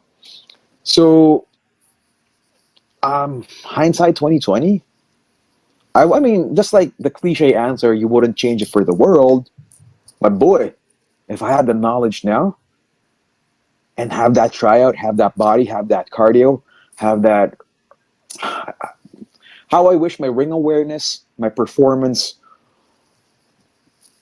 how I wish I would have just been me during, because you know what I did? I think this is my first time saying it on recording too, and a lot of firsts.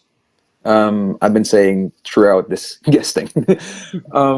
How I wish I wasn't too safe. I wasn't walking on eggshells in terms of performance. Because as y'all could hear, I am very talkative. And during my matches here so far in Canada, I have been talkative. During the tryout match, I wasn't. Okay. I was being too safe. I had this idea in my head. This is what they want. They want all about the basics. But damn it, Ken, and I'm talking to myself right now, right? I how could you be freaking forgetful? This is the very reason they got you, besides you being lucky, right? This is what WWE wants, your performance, your how you talk, how you. That's why I love promo class. I feel like they appreciated when we volunteered for the promo class because none of them wanted. We did the tryout in 2019 in China, I believe July of 2019. Yeah.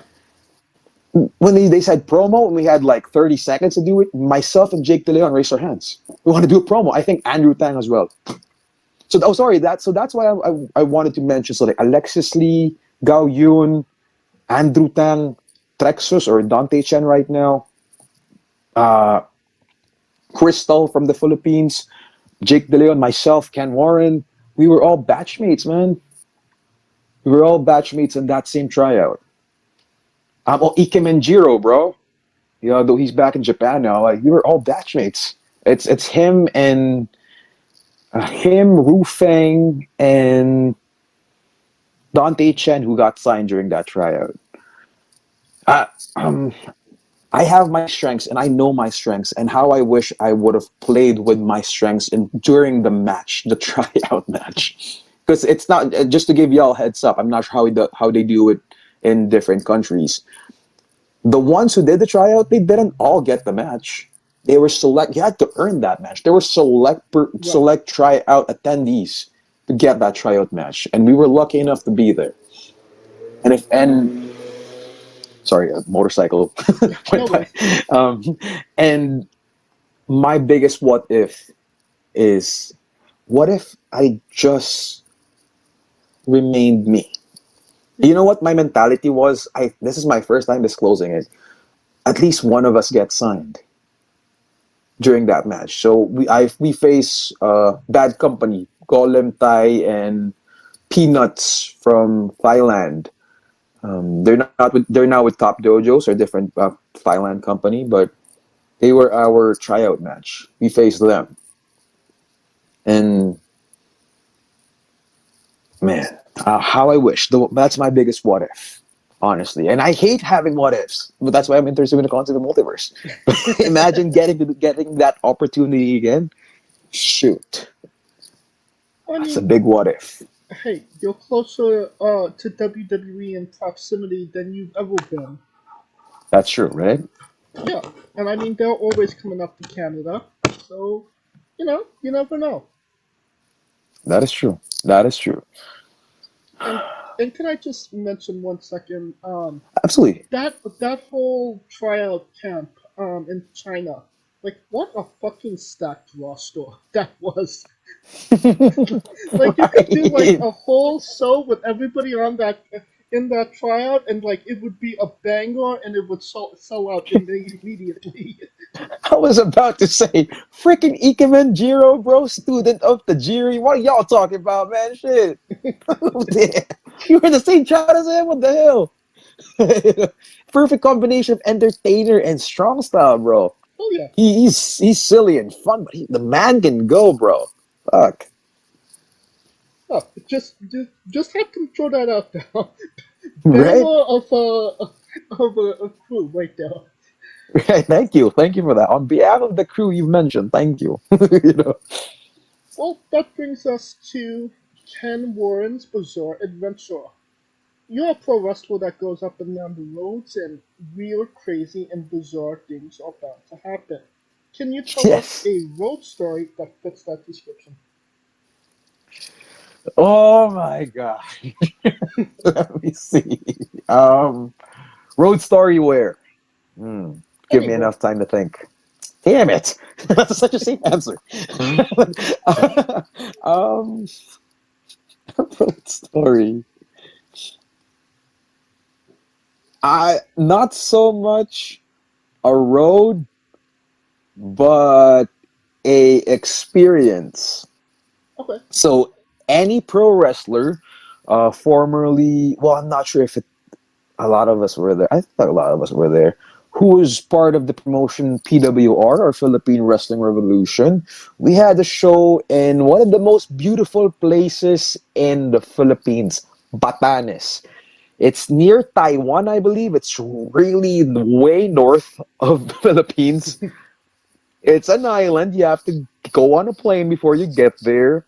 It's described as like the New Zealand of the Philippines or something like that, with the honesty storm and all the wheel thing. What do you call those wheels? Ferris wheel? Not Ferris wheel, man. Like the what do you call those wheels? We also have it here in Canada. Is there the windmills? the windmills? Thank you so much. We have like a windmills, like a watchtower over there, freaking caves, and just not a lot of people, but a lot of fresh islands and everything that you want to go on a vacation on. Anything you wanted to see on a vacation, it's there. Okay. Maybe not so much the beach. The beach was like meh, but everything else was amazing. We had a show there, and because I'm not sure if I want to go into details, but like during that show there, to say the least, I almost failed the subject because I was back in college when this happened. I almost failed the subject because of the freaking plane. Okay, biggest lesson from this tour, I would call it, never go. I feel like this, we were the old stupid ones to agree, but again, who wouldn't want to go to Batanes? Search it up, fellas. When you hear about this, Batanes, Philippines, amazing. Who would pass up an opportunity to go to Batanes, even though you only have a one-way ticket going there? Oh no.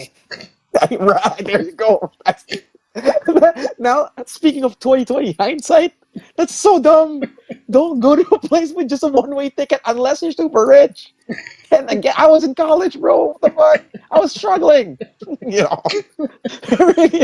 So we all agreed to go there on a freaking one-way ticket. To hell, bro. If WWE had a plane ride from hell, or like that was our version. It wasn't on the plane. It was on the damn place. And don't get me wrong, I love the place. I put over the place like it's the fucking best thing in the world, because I'm sure it is one of the best things in the world. But our experience there, they said there was a festival when we went there. Our promoter at the time, there was a festival. Then when we got there, the festival already finished. Oh, wow. So what was promised to us, that was around 200, 300 people, freaking 30 people showed up because the ring was on a boat for how many days? It became rusty over there. The gym was half finished. The benches weren't painted on.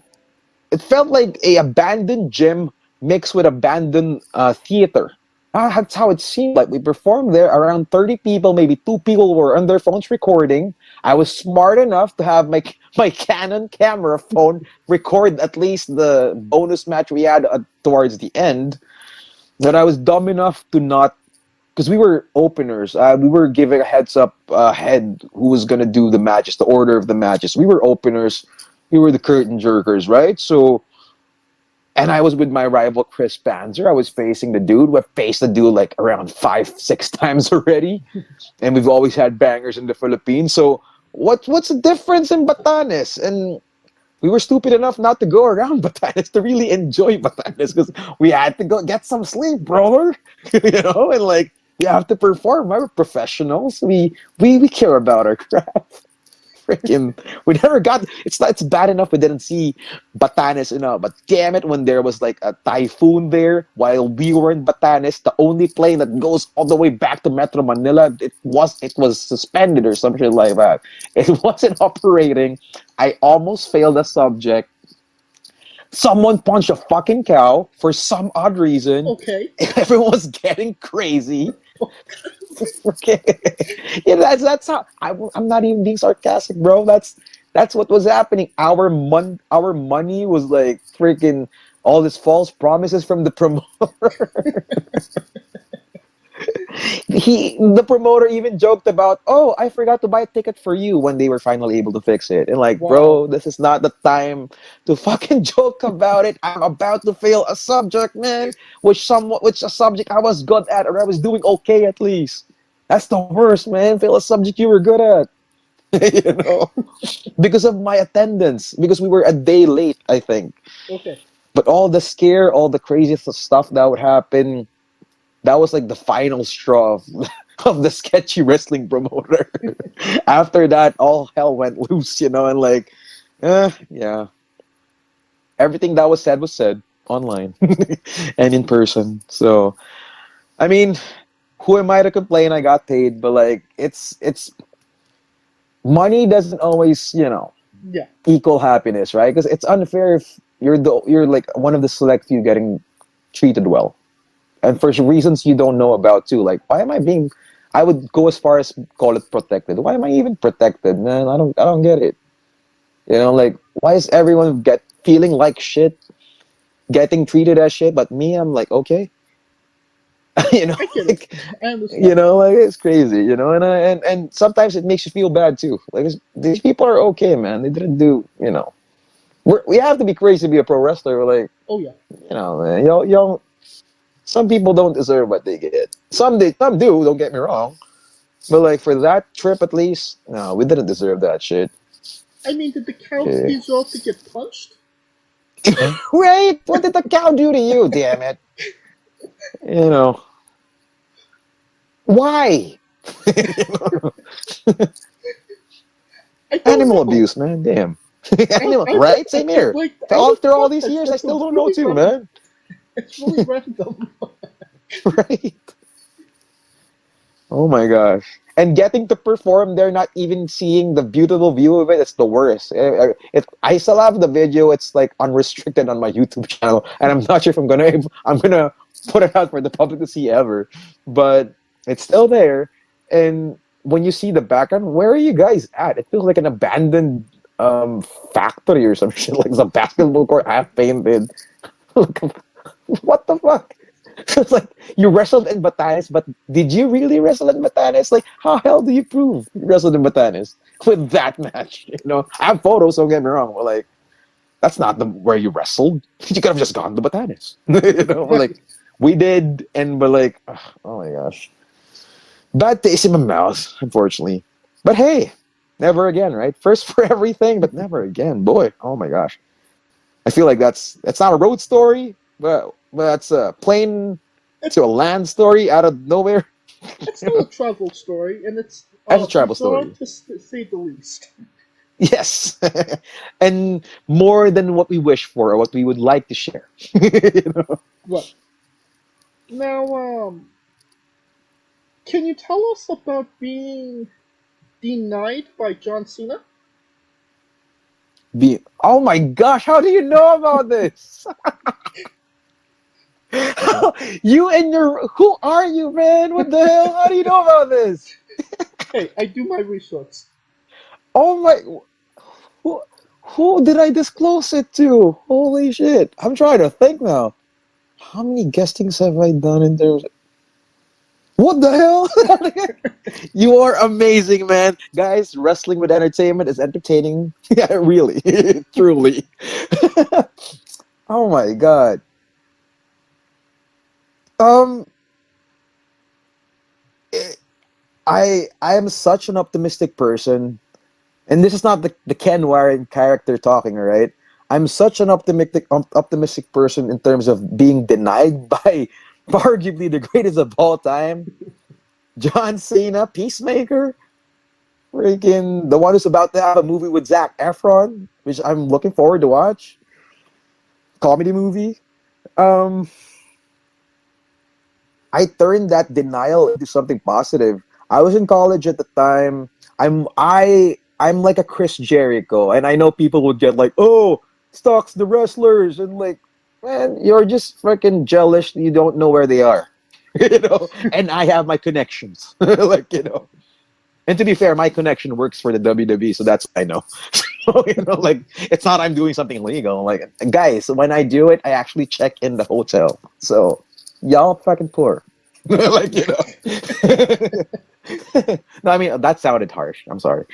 Like, you know, I mean, like I pay my dues too. Shit, more than the dues, man. Like, expensive. But you know, that's why I'm again secret to bankruptcy and happiness. Right? That's I'm always happy and also poor. But you I know, think that's your autobiography title. that can be my book title: Secret to Bankruptcy and Happiness. Happiness and bankruptcy. I got denied. We still have time, man. Are you sure? Yeah. Alrighty, man. I got thank you, nowhere to man. This is an amazing podcast, bro. Freaking, like the really start. You want the gist of it? I mean, if you want to give us the full details, I'm more than happy to listen. Alrighty, bro. Freaking, well, prepare your popcorns. No, not really the popcorns. Just sad story. Well, not really a sad story. I'm here.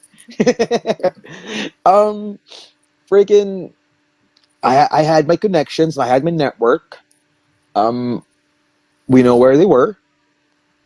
I was preparing the whole thing. This is what I didn't like about my network, though, and I was gullible enough to believe that person in terms of I was telling that person, yo man, I'm gonna be there really, really early. Just like what I always do, right?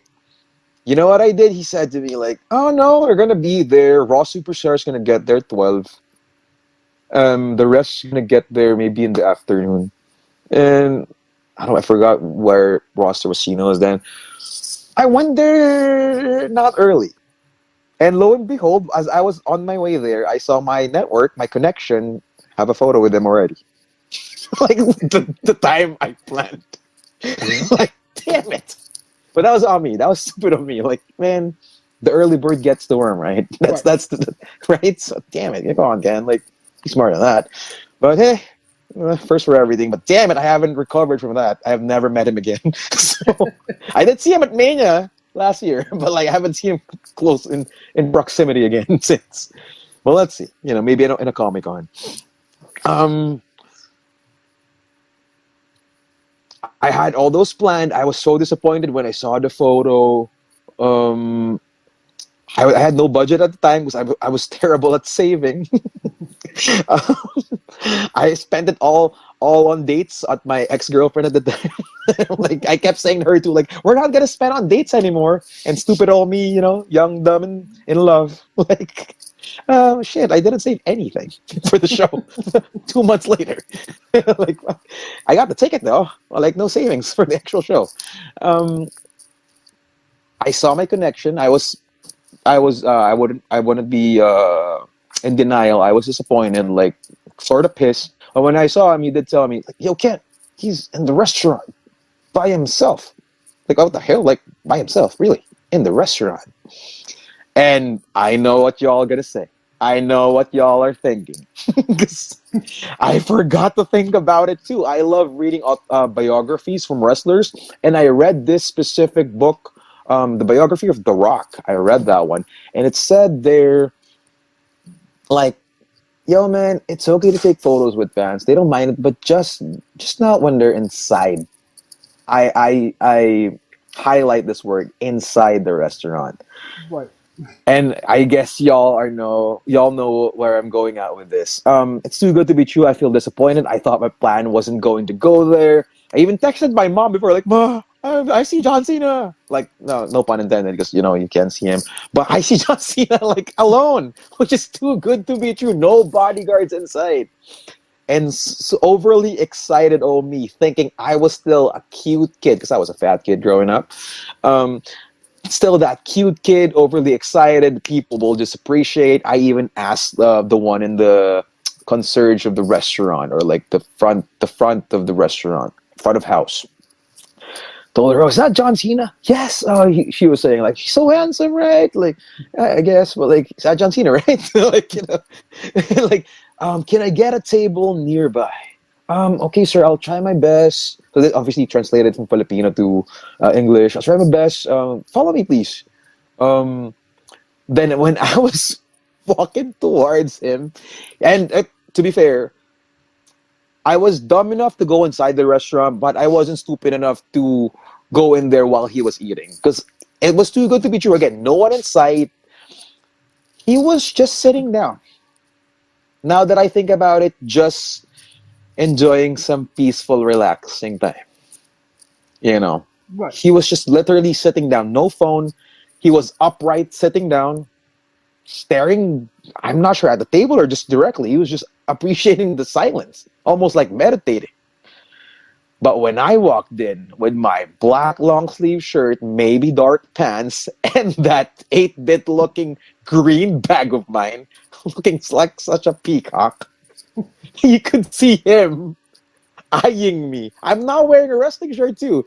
I felt the whole room was eyeing me. Like, yo, what happened to the silence of... This is a different kind of silence. This is awkward silence. Like, why are they all staring at me? Like, what the fuck? Is this like a simulation? Like, was it supposed to be just, They all stared at me, man. I got the nearest table possible, and I could have sworn no one else was there. When I was about to approach him, when I was taking my sweet time too, putting my green bag down. I was young and naive, y'all. Green bag down, thinking, should I get an autograph? You know what? No, because at the time I didn't really care about autographs. I just want a photo. I love capturing moments, and to this day, I've always loved photo.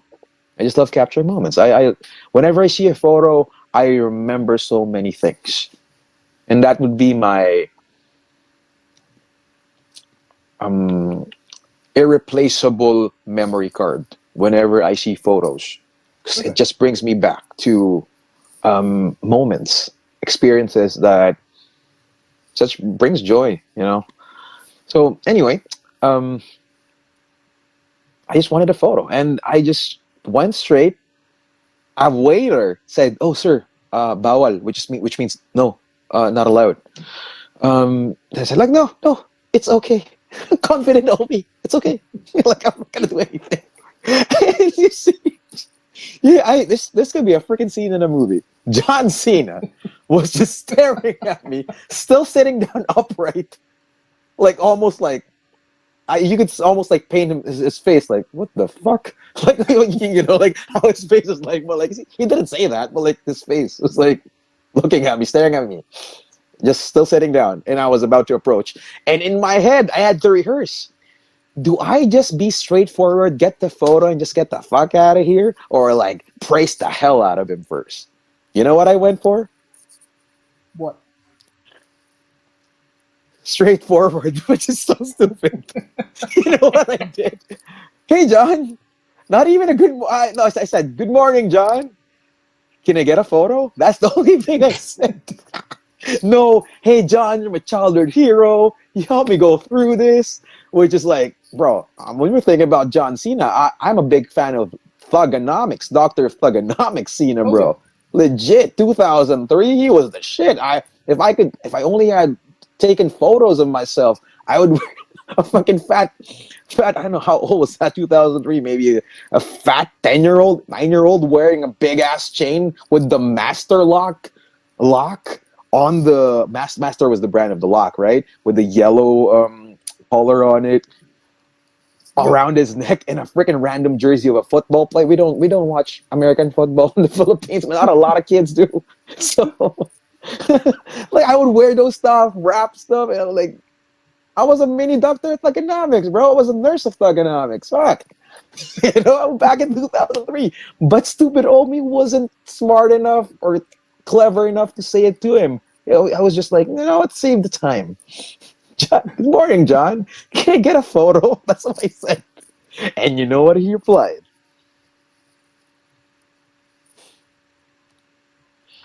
Yeah. This is part of it. That breathing. No.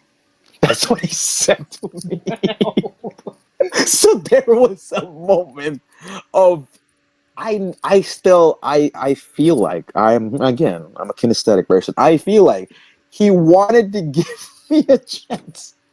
But he can't believe he's gonna deny me because of how stupid I did it. Just walk in, someone already tried to stop me, didn't respect that person. They stop in terms of, okay, don't bother him. He said, he really said that, like, inhale, exhale, with a smart pause, a good pause rather. No, he said that like, oh, I think I said just, hi John, can I get a photo? And the second was like, I said after when he said that because I couldn't believe it, I got denied. Yeah. For one of the most biggest moments as a fan, as a kid, I got denied by the Hulk Hogan of our generation, and I wasn't used to denial at that point. I was so used to when I ask, I get. I didn't know how to respond. I think the second one I responded, so I said, instead of good morning, John, I mistakenly said that one. I think I said, hi, John, can I get a photo? So the second one after he said no, I said, good morning. And he said, either he said no again or he just shook his head. And he slowly took his time, stood up the table, got his, I'm guessing it's a dirty white shoe, so it's probably his workout shoes, man. Fresh from a workout, just trying to relax. Good old John Cena. John Felix Anthony Cena, just relaxing. Stupid Ken Warren interrupting him during his meditation time inside the hotel restaurant. Walk his way. Sweet-ass John Cena time. The way he walks in Total Bellas. That was the closest thing of my experience of the John Cena from Total Bellas. I'm not sure if you watched that reality show. Yes. That was my closest experience of that version of John Cena, man. But he was still kind, and I understood. And after that denial, the waitress who assisted me, did you still want to order, sir? And I said, like, yeah, sure. Can I get some water? In the Philippines, man, it's gonna be expensive if I spent how much is that in $2? $2 for a bottle of water, the smallest possible bottle of water ever. I feel like that's still expensive to this day, even though I'm in Canada now. That's expensive in the Philippines, man. $2 when you convert that, it's like 100 pesos for a freaking water that we can get for free. Like, just because it's bottled, I paid $2 for it. But of course, yeah, I'd sit down, really intake what happened, and a lot of things went through my head, bro. Because first and foremost, early bird gets the worm. Didn't follow that. Second, you're not as young anymore again. You don't always get what you want, Yeah. And third, whatever happened to the never give up mentality? I feel like he would have laughed if I chased them. Like I was too respectful. I could have said in the third one, bro, you said never give up. I'm not giving up. Where's my photo? I didn't. I was just in shock because I got denied with John Cena. But however, fast forward though all those years, I credit that denial to changing my perspective of no's, honestly. After that moment, I had to retake a subject in college, and believe it or not, guys, this is a real story too. This is how I connected. Um, I failed a drawing subject because I was doing production design back in college, Okay. and what right? It's like a writing with math subject, but you have to draw like Geography? not geography, man. Like man, I can't believe I forgot the subject. Is it Intra 1 or something like that? Interior design 1, I think. Okay. Something like that. Interior design or something like that. Basically, what we do is we draw is like it's not blueprint, but like it's like the prototypes of what we want to produce in terms of stage, right? Okay. So it's something like that. A lot of measurements. And what's crazy is I'm not good at math, bro. I hate math and I hate drawing. Stupid old me got production design as a college degree. Freaking, I had subjects of that. 1 and 2 of that one. I failed this first one I think I failed the first or the second one, I think. This is my retake of it. And boy, my professor for that subject hated me. Hated my guts. Took things personally, I believe, to this day. Can't believe that dude's a motivational speaker, as he says. Legit. Shout outs to you, Professor. You know who you are. I'm not gonna give you the satisfaction of, getting your name out there. He hated me because I was always late, bro. And I feel like he took that personal. And I couldn't sleep. It's just that it, man. And it wasn't. I guess it was disrespectful to be late every time. But I didn't mean disrespect to people, man. But a lot of professors did. I'm sure they would take it as disrespect. And that was the first subject in a lot of my years then. Anyway, I passed that subject, dude, because I was like, I know he hated me, even though I was doing a lot better in that drawing subject. He would like give me the lowest score possible. just to fail me again. But I'm like, I am so confused. If you hate me so much, why do you want me to see me again? I can't drop the damn subject.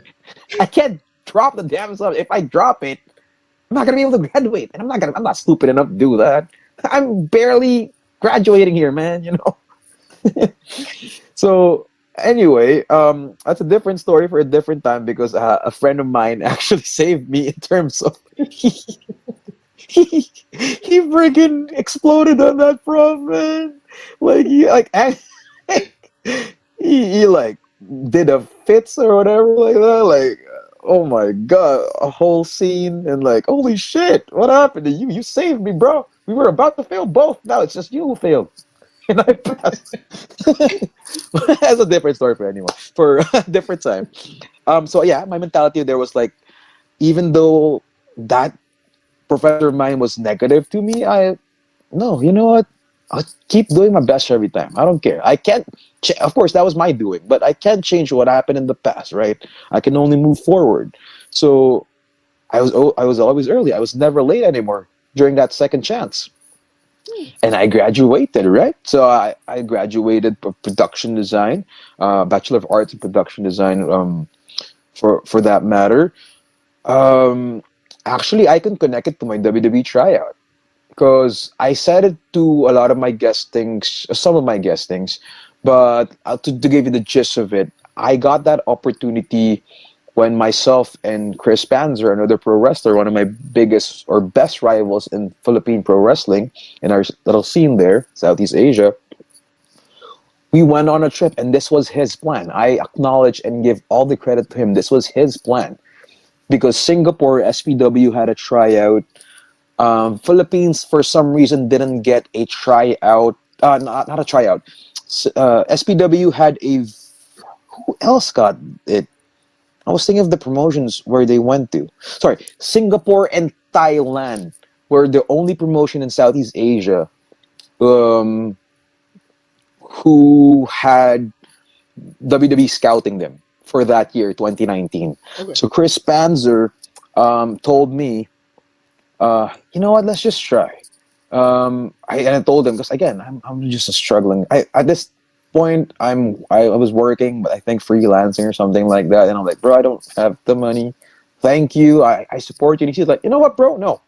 I'll pay for it. Pay me when you can. That's how good of a person Chris Panzer is, guys. That's awesome. Right? That's Like, an awesome guy. are you sure? And it's not just him too. It's also his girlfriend, and it's still his girlfriend to this day. They were like, Ken, don't worry about the money. Just go. As long as someone is with Chris, you know, we're good, right? So okay, sure, y'all sure? Like, okay, I'll pay you though for sure, and I did. You know, as soon as I could. I think a month after I paid. That's a lesson to be learned, kids. You know, like when you owe someone money, especially it does, regardless of they ask for it or not, freaking pay. Be a man of your word or a woman of your word, right? Yeah. Anyway, fast forward. We did that trip, 4 hour or 3 hour trip. I think it's a 3 hour trip. Could be 4. All dressed up and everything. We actually have a vlog. He posted a vlog on YouTube to have a glimpse of what happened there. It's all connected, man. That's why I love what I love about social media. It's a lot of toxic shit out on social media, a lot of red flags, but there's a lot of beauty for documentations for stuff like this. You can like, if only we could do like the YouTube ad with like, yep, this is where you go. Like, this is the link right over there at this part of the conversation. This is the link to that video. No, it's there though. I think it's Chris Panzer, Ken Warren. We were called the Gym Selfie Daddies. I think that was our gimmick for one show. Then he betrayed me. But going back, you know, that was the vlog. I think Gym Selfie Daddies go to Thailand or something, or Chris Panzer and Ken Warren goes to Thailand. Search that vlog up. Really good stuff. It was fun to shoot too.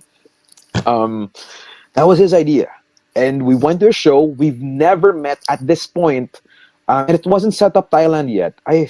Would you remember the name? They were Violet. Sorry? Prior to setup, you're saying? Yes. I don't, unfortunately. So it's a violet colored one. Oh my gosh, I apologize for Emi Sakura-san. I forgot the name.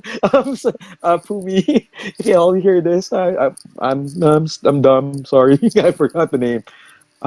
It's not Choco Pro. It's before Choco Pro. Damn it. Let me just search. Sorry, I couldn't. What was Choco Pro for? Choco Pro name Pro called? Sorry, I'm doing this on recording. Gato Move. Oh my god, there you go. So watch a Gato Move Thailand show where Canyon Seaman and Matt Bloom, a train, were scouting. Oh yeah. The talents of Thailand. Oh man, it's crazy to rethink about this because their champion now. I think he's still the champion. Shivam, he was just new then. He was a newcomer. Forgot to move. They weren't even wrestling in a ring, bro. They were wrestling in mats, and they got a freaking scouting. That's how amazing they are in setup right now, man. The quality of wrestling. That's how good they are. They got scouted. They were wrestling on mats, no ring. Intense, man. Interesting to say the least. Right? But to be fair, man, I think there was a Being the Elite where Kenny Omega showed. That's why they got Emi Sakura where she was from. Because Emi, you could like shit on that aesthetics for them, for lack of a better term, bro. Guys like Kenny Omega perform on that same show on that same mat. That's how crazy it is, man. now that you mention it, I remember something like that on Being the Elite. Right? Because Yeah. that was Got to Move. That was Got to Move, and that was the show. Peanuts and Golem, Bad Company. Once we faced in the tryout that not a lot of people know of, because we have the clip, and was it was it official or not? That's for us to know and for you guys to find out if you are allowed to. Like, I don't know, but we got a clip of the match. um, how would you say? It was that show. We never met Pumi at the point, the owner of Thailand, set up Thailand right now. But we messaged their page, Got to Move Thailand at the time, and they were nice enough to. I think we paid a ticket. I know we paid. Either we paid a ticket or I know we paid. I could be wrong, but I know we paid because again we were strangers. But they were kind enough to extend those tickets of being available because I know they were sold out or something like that, right? And paid the tickets. We didn't approach Canyon Seaman and Matt Bloom immediately, out of respect for them. Even during the break, we did it after the show. So what happened was, and I still remember to this day, I approached Canyon Seaman first. Like, we approached Canyon Seaman first, myself and Chris Panzer. You know what I had, brother? A freaking resume in hand. A physical resume on hand, bro, in hand. That's how crazy I am, bro. Pushes my creativity, I tell you. Pro wrestling. Oh yeah. Resourceful, right? Resourcefulness. I had a physical resume. Canyon Seaman, he was walking. I'm big on body language too. He was walking away, but body language wise, he was facing us. And he kept saying, "Oh, sorry, we don't accept like portfolios, resumes anymore." And I introduced myself because they were the one who scouted us in PWR before 2017. Okay. Though they scouted us in the Philippines too for PWR, but I don't blame them if they don't remember us. That's 2 years ago, or a year ago or something like that. Maybe 2018. Sorry, I think it's 2018, the scouting, but I could be wrong. Sorry, so many bumps, guys. Sorry about the timeline. But yes, I didn't expect him to remember me, but maybe like just mentioning Philippines, wrestler from the Philippines. Hi, I'm a wrestler from the Philippines. You probably don't remember me, but can I submit my portfolio or something like that's what he said. And he said, again, walking away, but body language wise, he was facing us. He was like doing the whole conversation with us and like, sorry, there's no more space for the portfolio. We don't accept anymore. Walked away. Then, of course, afterwards, Matt Bloom passed by. And in my head, and Chris Panzer's head too, y'all spent so much. We spent 10,000 pesos. I think that is $2,000 maybe? Oh, wow. For that trip? for that trip. Man, I think $2,000. I could be wrong. Yeah, it is $2,000. When you it's like times 50 or something for Philippine peso. We spent $2,000. I owe him $2,000 for that trip. I did pay. and our heads like, so we might not get the tryout, but we can get a picture with Matt Bloom. That was in our head. For $2,000, we were like, shit, man. Like, all right, man, look, we gotta get something out of this trip, right? Besides the network. So I approach, man. This is the difference. What amazes me to this day. The difference of how Matt Bloom walked away or entertained my question while walking away. And he actually stopped. He wasn't facing me body. Again, I'm a big body language guy, right? He wasn't facing us, me specifically. His head was just turning right. Maybe towards my direction, but body language wise, unlike Canyon Seaman, he wasn't facing me. And when I said, hi, Mr. Bloom, I'm a pro wrestler from the Philippines. We traveled 4 hours all the way here in Thailand just to give our portfolio. Are you able to take a look at it or something like that? That was like, I had to come up with the most catchy 30-second pitch. That was to this day, that's my best pitch ever. That's the only thing I said, and hate myself for not remembering every single word because that was how quick I had to think on my toes. How pro wrestling should be, right? Right. Yeah, that's what I said, and he actually stopped. And I was like, "Well, where did he stop?" And he's like, "Oh, well, where is it?" like, and he just stopped, but still not facing us. I'm like, "Oh, okay, I'll get him back, sir." Oh, hold on, and like Panzer was like stalling him, like, "Oh, here you go, here you go." I thought all this time Chris Panzer handed his portfolio, his resume. He was only out of the panic because we were both panicking, but we were confident, we were determined to hand something out, right? I was able to give my resume and my calling card. On his end, he was only able to give his calling card. Oh. You know, like the difference of like I'm big on the what ifs, man. What ifs? What if you were able to give your resume instead of the calling card or both? I thought you were stalling him all those time for that. I'm thankful because that was a good 10 seconds to get the portfolio out of my bag because I was like, the whole trip, to go back a little, because of John Cena again. Again, I didn't forget. I'm connecting it to Cena. And believe it or not, it's because of him, really. Because this happened after, years after. 3 years after, specifically. 2016 was the Cena denial. 2019 was his tryout thing. Scouting. His Thailand trip. I kept saying the Panzer all the way to from the plane going there, from the Philippines to Thailand.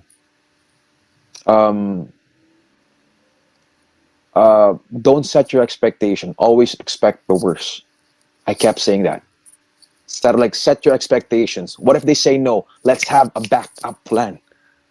Because I don't want to repeat what happened to me when Cena said no to me. For a simple, yes, it's a simple photo, but like, at the time, for a fanboy like me, man, Right. that meant the world. And my world shattered, man. And I didn't know how to react. So for that trip, we had to be prepared. What if they said no? So set our always expect the worst. And we did. And we had something, thankfully, we had something of a response. And unfortunately, to this day, just recalling this, I can't believe he wasn't able to hand out his portfolio. And I feel for him because this was his plan, man. Right. And out of that, we did get the photos with Matt Bloom respectively. So I guess $2,000. Oh my gosh. Hey, more for me though, because after we got the photo, he walked away. So I'm thankful. Matt Bloom, Sir Matt Bloom, thank you for this day. To this day. After that photo, of course, we were like settling down because like it's a roller coaster, bro. Right. Best minute, 30 seconds. Push comes to shove. What the fuck do you do? You know, is it opportunity or it was a what if, or is it a what if? And it was an opportunity for us, and we delivered. I feel like. But when Panzer, me and myself were settling down, I could just feel for him because he could see his reaction. His body language was like shaking his head. Like, you know what he said to me too? What? Which kills me to this day. Panzer said to me, "Congrats, bro." He said that. Without knowing I would get anything out of it. He said, "Congrats, bro." Like, he knew. Like, I had a higher chance. Right. And of course, as history would say, I did have that chance. But it was because of him. It was his plan. What kills me is why is the world sometimes like that, man? Why is it the world not fair like that? This good dude, man, he was the one who pushed me. Why couldn't we get both the opportunities? You know? Right.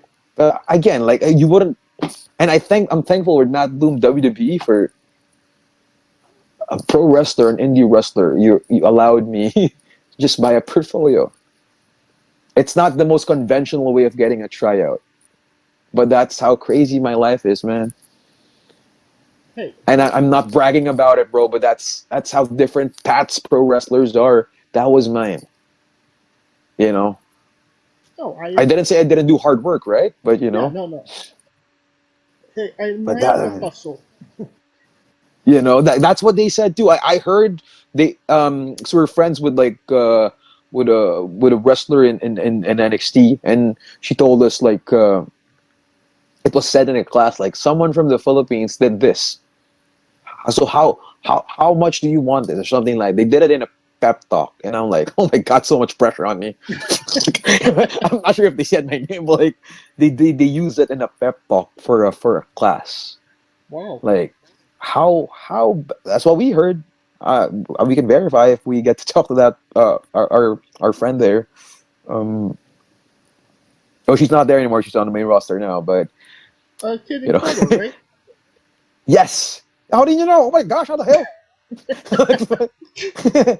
Yes, I'm actually wearing her shirt right now during this podcast. Awesome. Of all people, yeah. Support. She's Filipina. That's why. That's why we're connected with her. Like, look at that. Like a kabayan supporting a kabayan. You know, kabayan is a country, fellow countryman, your country woman. You know, that's what kabayan means.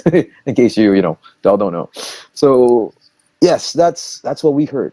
It was said in a pep talk, but to this day, again, and you know what? Fast forward real quick. You know who broke the news to me when I got in the tryout?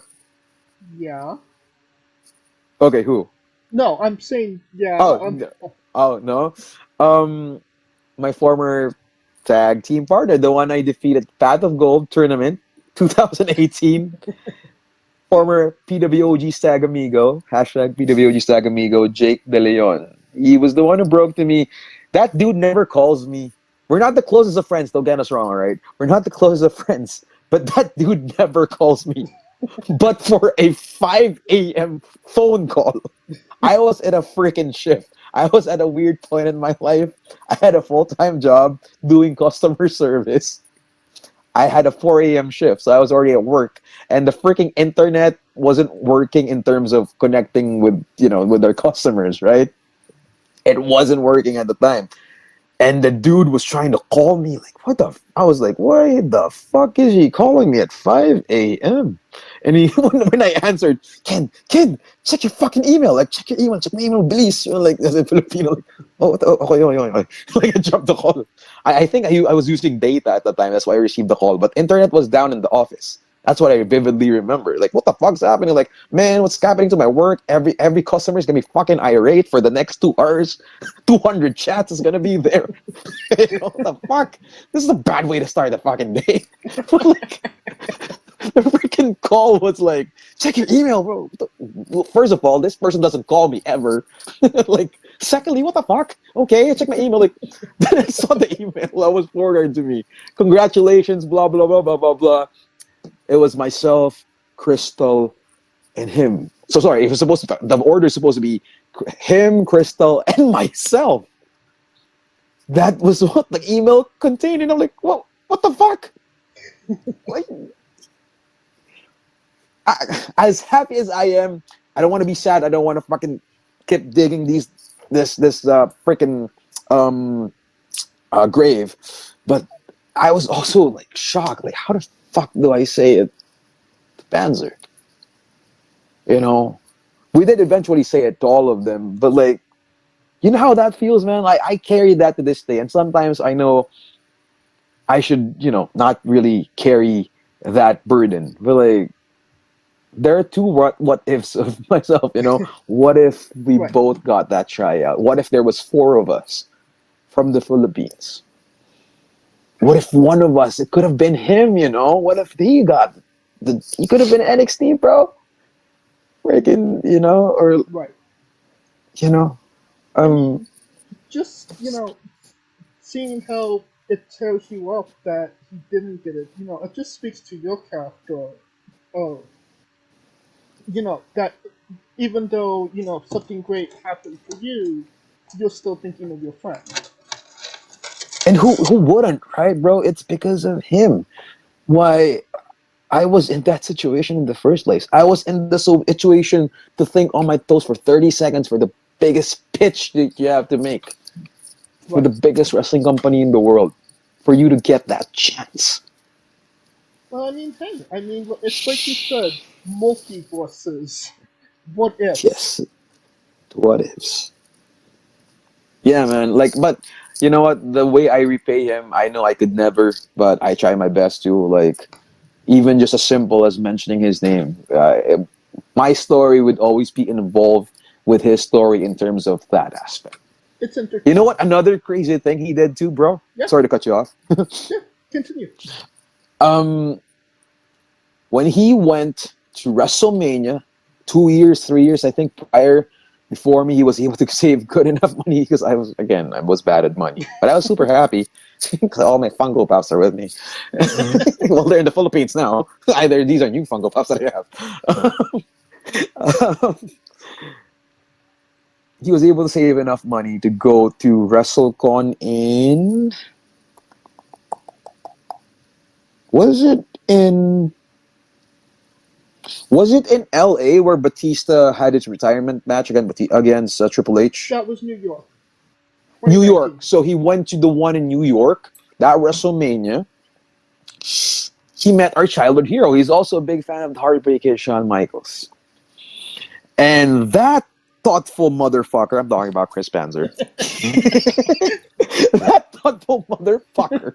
And this is my exact post too. Like, well, I mean, the same, not verbatim, but the same language I use. That thoughtful motherfucker. I was wondering, like, 'cause of course, time in U.S. and the Philippines is different, right? Like, I was asleep. I was like, what the fuck did I receive 2 missed calls from? What again? Why the fuck would he call me, right? Like, another person who doesn't fucking call me. He called. He missed called.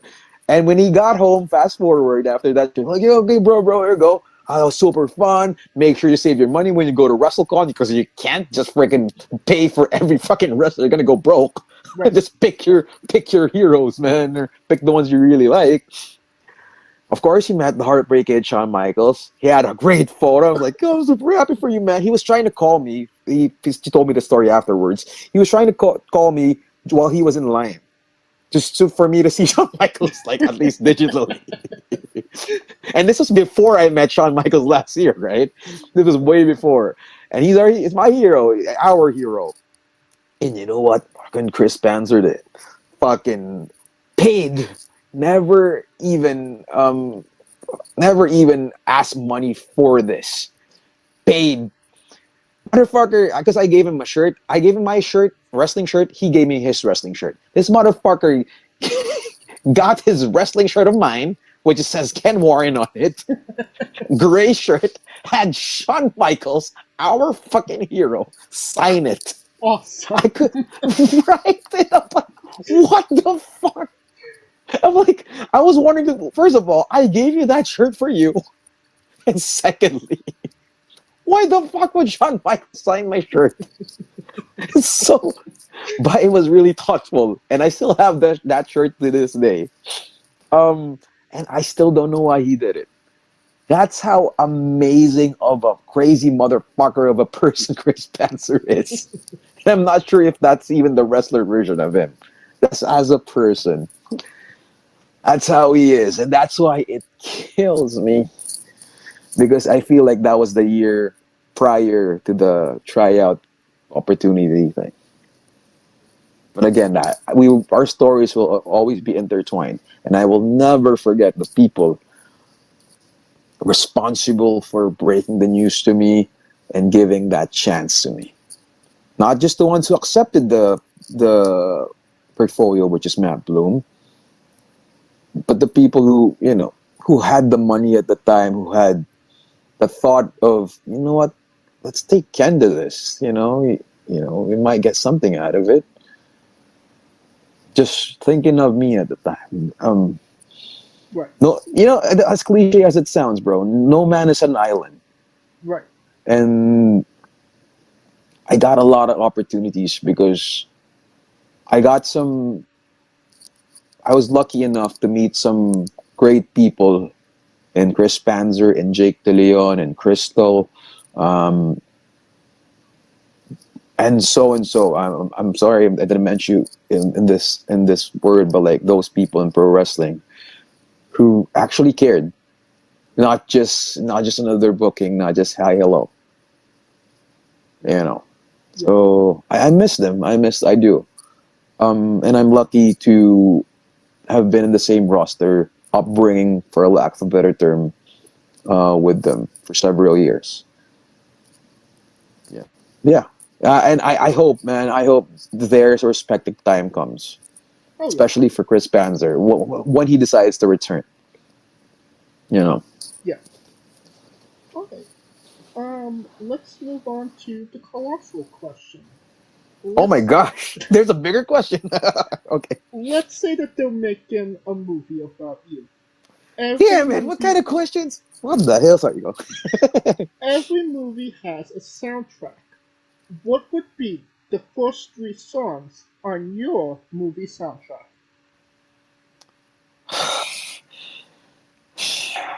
James J? That's your real name, right? Or no, that's your gimmick name. It's my name. Okay. It's my boss name. Okay, James J, if that even is your real name. Your questions are amazing and freaking hard to answer, bro. But definitely my favorite band, the 1975, this British band, and I'm happy that they're getting recognition around the world too. Good job, Matt Healy, being a boyfriend of Taylor Swift. That's right. But before that, no, not to disregard their actual how good their songs are. I mean, give it a shot, guys. Indie rock band from the UK, the 1975. I would go for the 1975's UGH exclamation point. Search that song, it's amazing. Okay. So that one's part of it. Never Enough definitely is part of it. From The Greatest Showman, the movie, the one with Hugh Jackman and Zac Efron and Zendaya. Third one would be Bruno Mars's Count on Me. Okay. Yeah, those are like really meaningful songs. I'm not sure about but like I just really like because it was the sound that really the 1975 release when I was in the US for the first time in 2015. So I don't know. Let's put it there. Favorite band, right? Favorite band, right? Yeah. Favorite band's not in the fucking soundtrack. Come on, man. Kidding. Now that we got the soundtrack down, then we write the script, and then we go to casting. Who plays Ken? And you can't say yourself because you are obligated to make a Stan Lee-esque cameo. Okay. Fair enough. There's this. Oh well, let's connect it to my life then. There's this actor that has been a Philippine actor, great actor too, I may say, in the Philippines, named Jake Cuenca, and I've idolized this person because my friends would say kind of look like the Jake Cuenca. When you search Jake Cuenca, this dude's a fucking cover model for like it's called Bench, but backslash instead of the bench dot that y'all have here in North America. It's Bench backslash cover model, leading man, matinee idol looking dude. But I do see the resemblance from face value, not the body. Face value. And I actually met him several times, and I was able actually to guess him. Ironically enough, he was my first guest during the pandemic for the hashtag PWOG Live Instagram Live series that we have. It's actually uploaded on YouTube right now. So he would see, I guess he would see whenever he doesn't have the mustache on. We kind of look alike. So I would have someone like him, who's actually a good actor too, who takes what do you call the type of acting where you just embody a character? Method. Yeah. Method. He loves and actually applies method acting. So I wouldn't mind someone of his caliber playing me. Besides just how I look and how, you're supposed to look like a freaking movie star in a biopic of you, right? So that dude, man, he can have it. Well, he's working method. It sounds like he's going to spend all of his money on Funkos. That's so. I mean, I'm not sure how good of a movie it will be about Ken Warren. Maybe for the person that is, you know, Kenneth Halili, you know, that he could have played. But Ken Warren, I don't know. Well, now that we have Ken casted, then every movie has a supporting cast. Oh Who my would gosh. be Okay. 3 people significant to you and your story that would be in your movie, and who would play them? I would have definitely Chris Panzer in there, Of course. played by who does fucking Panzer look like, man? You know what? I kid y'all not, and y'all can search for this. Chris Panzer is actually a commercial model in the Philippines, bro. Oh, you know what? Before I fucking forget, I have to fucking. And this one I'm being boastful about, in a funny way. Don't get me wrong. Can you believe someone with my body, and this wasn't my pandemic body where I had all the abs? Myself and Chris Panzer was side by side inside a wrestling feature under Men's Health Philippines. I kid you not. My fucking body exposed in a Men's Health. Y'all should search up to see this for yourselves. I ain't kidding. This ain't a fucking rib, y'all. I was side by side with Chris Panzer. Oh my god. I just remember that on top of my head. And probably that's the very reason fucking Men's Health Philippines died down. My fucking body was there. Why would they fucking allow us? But hey, if y'all work hard enough to know what you love and work hard on it, you'll get featured at Men's Health, y'all. Philippines, though. But to answer your question, I would go for Chris Panzer, played by who's the dude in Transformers? The one, do it. The one that kept saying that. Not Shia LaBeouf. Yeah, him. Okay, Shia Because he LaBeouf. kind of looked like how do you say his name again? Shia LaBeouf. Shia LaBeouf. Yeah, Shia LaBeouf. Him. He kind of looks like Panzer, to give you all an idea for those listening. So I'll have him played by Shia LaBeouf. Jake De Leon. Who does he fucking look like though? Because Panzer has like what is it? What was this? That because the reason he's called Chris Panzer is because was not I forgot, man. Fucking it's not a German. What's a Panzer? A Panzer is a tank from which country? It's a big tank, but like what's from which country again? I'm not entirely sure. I think it was something of German, but like I know he has like mixed blood. That's why he kind of looks like Shia LaBeouf. So I would go for Shia LaBeouf for him. For me, I'm trying to think for Jake De Leon, man. I would have another Philippine actor. I have to go with the Philippine actor. I don't know. I would have him played by this actor by the name. It doesn't look like him. Holy shit. I hate it when someone plays an actor that doesn't look like them. But acting wise, I would have him be played by a Philippine actor called Carlo Aquino. He would have films on Netflix, and even Jake Cuenca has films on Netflix. So just search on them and see how they method act. They're good actors, man. Okay.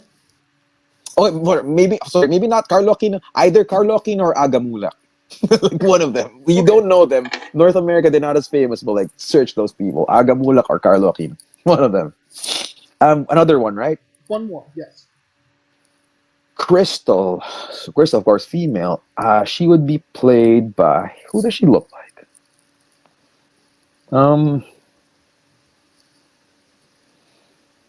Okay, do I go international, or either she would be played by Too Fast, Too Furious Devon Aoki. She doesn't have chinky eyes though, but like just the built Devon Aoki, Okay. the sister of Steve Aoki, or a local actress by the name of Nadine Lustre. She also has films in Netflix, so search on them. Nadine Lustre, maybe, or Viva Aoki, one of those. Play her. Okay. Well, it's definitely sounding. It sounds like it's becoming a really big blockbuster. Hopefully. And you could pre-order the tickets now. Oh my gosh.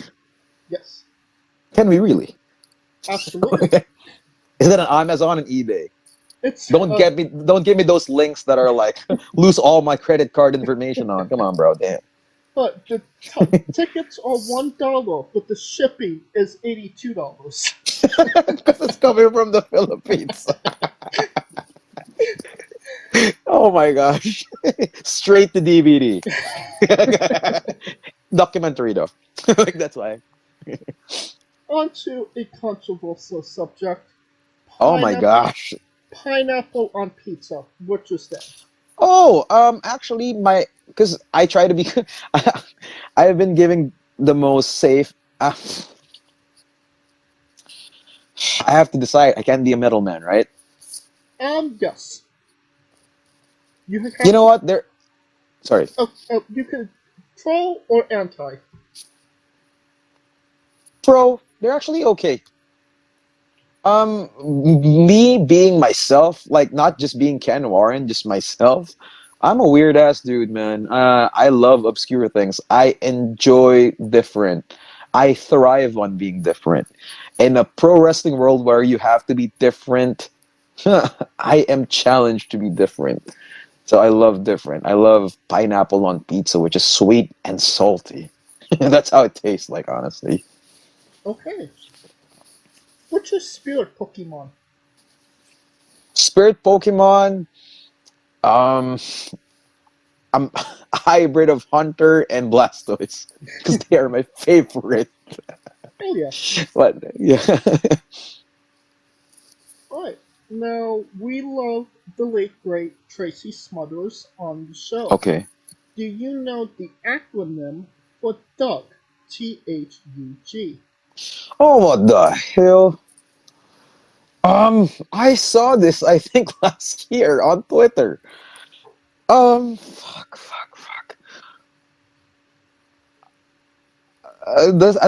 Can I guess in words? In by letter. Sure. I think G stands for gangster. Well, No. would you like me to spell it out for you? Yes, please. I am so sorry, Three Smothers, sir. Brother, sir. Sorry. T is for terrible, H is for hell, U is for ugly, and G is for jail. Because a Doug can't spell. Oh, yes. Oh, damn it. That's why. Yes. Yes. Sorry, Three Smothers. I only love and was able to catch WWE's version of ECW, which is One Night Stand. No, not the ECW version with the ones with Ezekiel Jackson and everything. I know. Don't get me wrong. It was cool, but like, One Night Stand. That was first flaming table for me. Dudley's wearing the tie-dye violet. Versus Tommy Dreamer and Sandman, that's a man. Stone Cold wearing like the washed out jersey with the number 1 on it or something like that. Well, we love that version. We love the late great Tracy Smothers, and we're trying to keep the memory alive on the show. As y'all should, as we all should. Now, weirdest question would be asked on a wrestling interview. Hopefully, would you ever consider wrestling a Rock? Not Dwayne Johnson, not the country, an actual physical Rock. Yes, because that is the true test of how good of a performer you can be, and if I may add, how good of an entertaining worker you could be. Alright, well, just for context, there's this wrestler named Psycho Mike that wrestled in actual Rock for over 15 minutes in a Tungsten Man match. That's an Iron Man match that lasts for 2 weeks. What the fuck? I've seen him wrestle live because I've been helping setting up in shows, paying my dues and all. But oh my gosh, I actually searched that match. I could send it to you. Yes, please. Yes, please. Absolutely. Yeah. It's good to see that he's wrestling actual human beings now. And it's great to see he is Smash Wrestling champion right now, World Heavyweight champion, right? Hell yeah. Love some Psycho Mike. Dude, he sounds like freaking Kurgan. Have you heard his voice? I It have. reminds me of Kurgan. He's an interesting dude all the way around. He is. He is. I feel like he's a perfect. I mean, his physique is modern WWE, but his character is very 90s cartoony WWE. You know, I haven't got the chance to, research him or interview him. But Mhm. from what I've gathered, he was trained by Holy Race, so he has the skills. What the fuck? That's my first time knowing about that. I wouldn't be surprised, bro. He purposefully, for his character, dumbs down his move. That's what I see from a outsider looking in, being a performer myself. Like, we like different set of eyes, right? I could see. I wouldn't be surprised. He can go. He has the build for it. I'm not saying I don't have the respect for pro wrestling enough to have my build like that. It's just a matter of choices, right? We Right. make every day with the food. But he has the respect and the discipline to look like an actual professional wrestler. And, he chooses to play the psychotic character. In a good way. Again, very cartoony 90s character. That would be perfect for WWF. Oh yeah. All right. But I'm sure he enjoys his matches, man. And that's as viewers seeing the wrestlers enjoy what they're doing, it makes it even the more better. Absolutely, man. That's the best. That's the best kind of entertainment. If you have a different appreciation of the art, it's amazing for us performers to entertain the casual viewers. But if you can entertain the performers and even for a few minutes have them become a casual fan that's just enjoying and being in the moment, to get that in the moment, to work them, as we would say, Right. quote unquote, that's a true testament of your skill as a pro wrestler, in my point of view. For sure. Before we move on, I do have to ask. Yes. You were actually featured in WWE magazine. Okay, that was a recent post. I'm trying to think, how the hell? This is years and years now. Okay. Sorry, go. No, but I mean, I believe the original magazine came out in 2009. Yes. So I mean, what's that experience like to have something you wrote in arguably the biggest publication for pro wrestling at the time? No disrespect to Pro Wrestling Illustrated, who never went out of business. Right. But Well, I mean, it's WWE. But you know what? Yeah, I know what you mean. That's what we meant to. Just to be clear, guys, the listeners. Surreal, bro. But actually, here's me having high standards, even just being a fan. Freaking snarky old me. I was surprised because just like in a regular Sunday, after I go to Sunday Mass, we would go to this bookstore called National Bookstore in the Philippines, and I would try to get my copy of the WWE magazine. I forgot if it's always at the start of the month or the end of the month. Most likely it's the start of the month because it's a new issue, right? Yeah. And one random day in October, I got my usual magazine, and for what grade was I in at the time? I think, oh no, I was in high school, I think. I was a first year high school student. I was 14 or 15. I forgot. I was around that age range. And there's this saying, punch to the moon or shoot for the skies, right? Right. Suntok sa buwan in Filipino. I've always been that, and you know what? In some cases, I kind of miss my old self because I was carefree, bro. All I was concerned about at a certain point in my life was just doing the things I love and reaching as far as the sky would take me. And I would just email WWE magazine.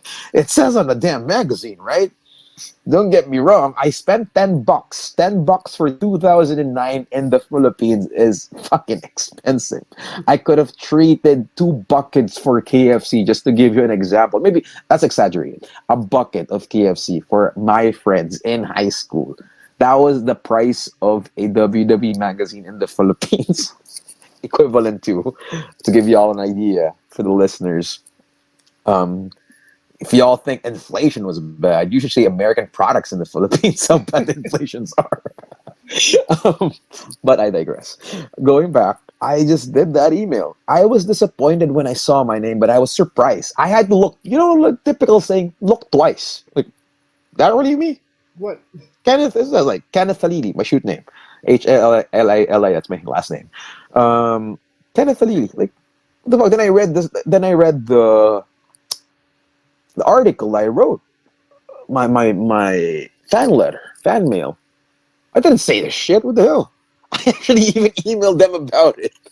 But as explained on one of my Niagara Falls Comic Con vlog that is out on my YouTube channel, search at The Ken Warren or The Ken Warren, youtube.com/The Ken Warren. It's gonna be there. It's the one with me and Lita together. So when you search that one, as explained there, when you read the fine print within the WWE magazine, in that same section, whatever you send WWE magazine would be their property. So just like what happened to Matt Hardy when he sent his stuff to WCW, well, at least my name was used, right? It would have been best if my letter was used, but not my name. So contrary to what happened to Matt Hardy, who had his name and gimmick, well, not gimmick, I guess his name used in WCW. I had my name used at least, so thank you, WWE Magazine, for that. But my letter wasn't, and I had no control of that. And it was a letter of me being upset why all we talk about is how hot Maurice is, or something like that. I don't get me wrong, I love Maurice. Like, bro, pourquoi? Indeed. Why? Why? Fucking just look at Maurice. Pourquoi? Right? Oui, oui. C'est la vie, mon ami. Such is life, my friend. But I also love Lita. And I was, in that letter, at least how they portrayed it to be, I was upset how we were talking about ladies like Maurice when we could talk about how great Lita is. And don't get me wrong, I have the same sentiments, but damn it, as a first-year high school student, seeing Maurice, y'all could never be wrong. You could never be more wrong ever. I was like smitten with Maurice at the time, bro. Freaking A.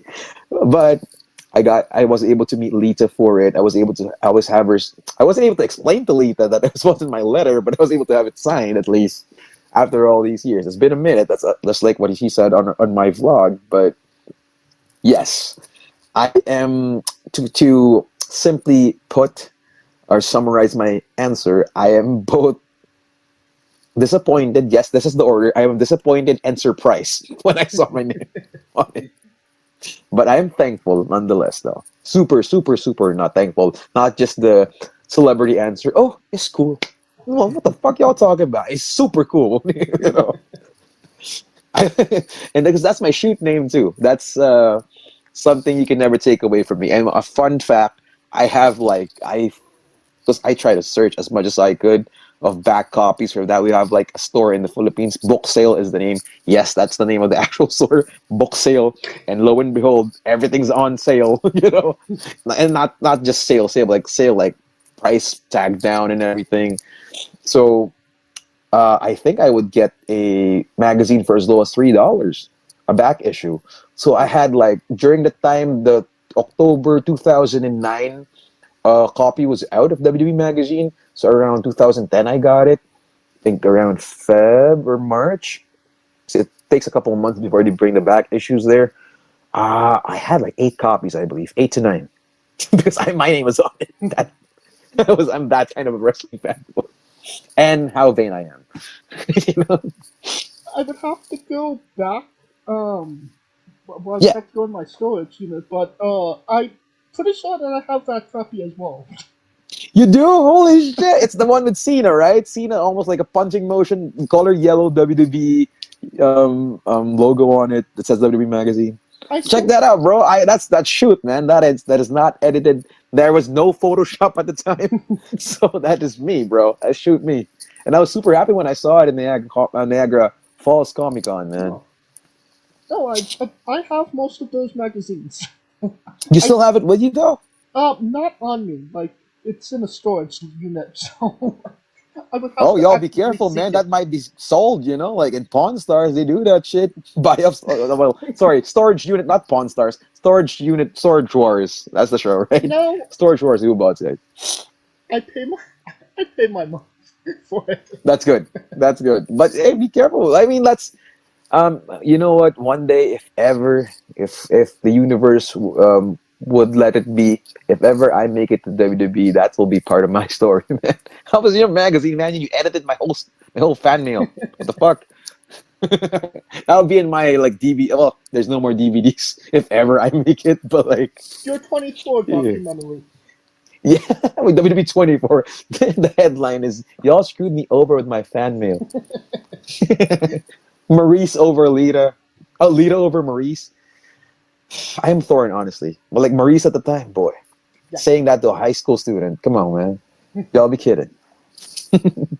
On a more serious note, where do you Yes. see yourself in 5 years?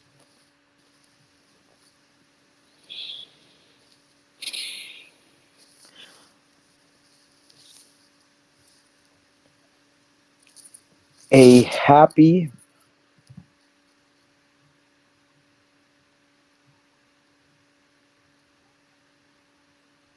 successful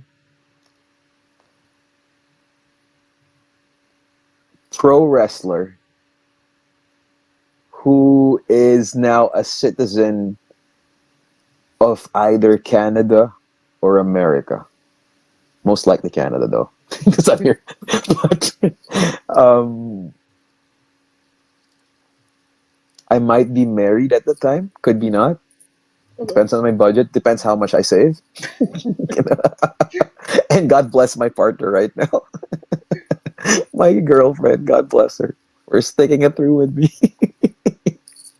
I mean, it's never boring when I'm around, but like, y'all know the shit she went through, she goes through, with how much I spend. Hey man, I get the bills done, bro. I get this house paid every now and then, man. Not every now and then, every month. Every month I get it paid. We're renting, don't get us wrong. We're just starting out, but God bless her. Liz, God bless you.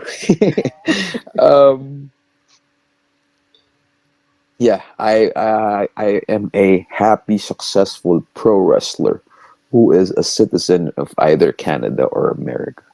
Who is a citizen of North America. There you There go. you go. Let's add Mexico to that list. Yeah, hey, man. What's up, mi amigo?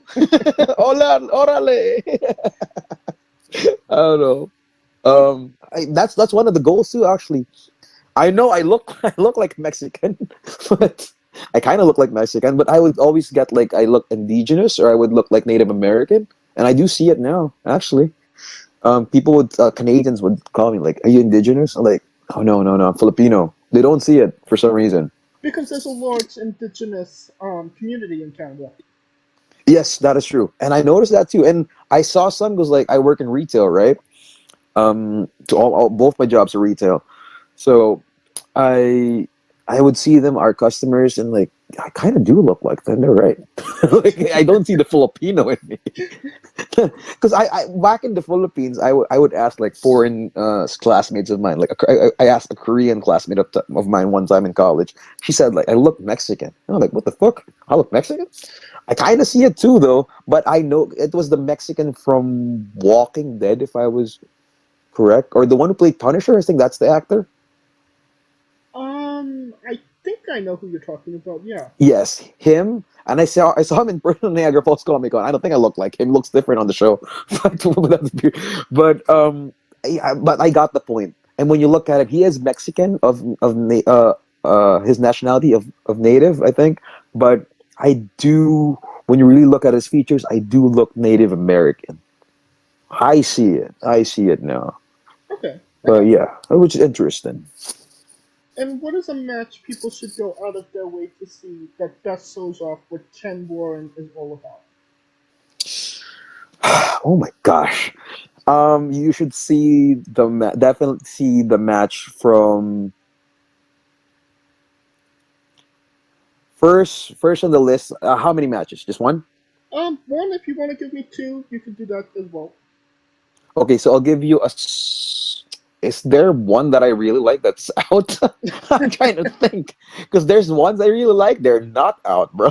Like this is the story of my wrestling career. I had some great matches, bro, in my personal view, but they're never on YouTube, bro. That's my beef with some of my promotions, man. Damn, ew. In all seriousness though, but like no, that's true. Uh, for the tag team one, my favorite that's on YouTube is the one we were talking about earlier in discussing, which is hashtag PWOGs, myself, Ken Warren, and Jake De Leon versus The Statement, Andrew Tang, and Shaukat. I don't want to spoil with the results, so just watch it, but that's something I would go out of my way to promote to you, listeners, to go out of your ways, if you have the time, no pressure, to check it out. Just search SPW Cream of the Crop. Go for the full show. I think we're on the 25th minute. That's how I remember that match because I used a clip recently. That one, and for a singles match, fudge, something that represents me. Now I said fudge because I've been saying fuck the whole time. Fuck. Don't need to censor yourself now. Right. Too late, Ken. Hey, at least it's the thought that counts, guys. What do I? That's out on YouTube is the hard part. You know what? Screw it. Not my best match, but it's a good match and a solid good match. My last match so far in the Philippines, MWF or Manila Wrestling Federation Kasaysayan, search it up. MWF Kasaysayan, Jake De Leon's 100 match, or Jake De Leon versus Ken Warren. Okay. And we can search those matches. We can find both of those matches on YouTube. Yes, sir. The MWF Kasaysayan one is actually on Facebook as well. That's where it started before it went to YouTube. Those are like solid matches. A good match for the singles. The tag team was solid, great for me. The singles is solid, good. I couldn't pinpoint the actual match that represents how I wrestle because the closest was the tag team. That's why I like it because I'm mostly a bad guy. I'm mostly a heel performer. But for the Kasaysayan one, I was sort of a face. And I hate being a face, but that's one of my best work as a face. And ironically enough, it's against Jake De Leon, who's such an amazing performer. You should have him on as a guest, brother. Reach out to him, man. He's a good dude. Oh, yeah. And you don't have to go looking for those matches on YouTube. I will look for them myself, and I will put a link to them in the description of the video below, both on YouTube and Castbox.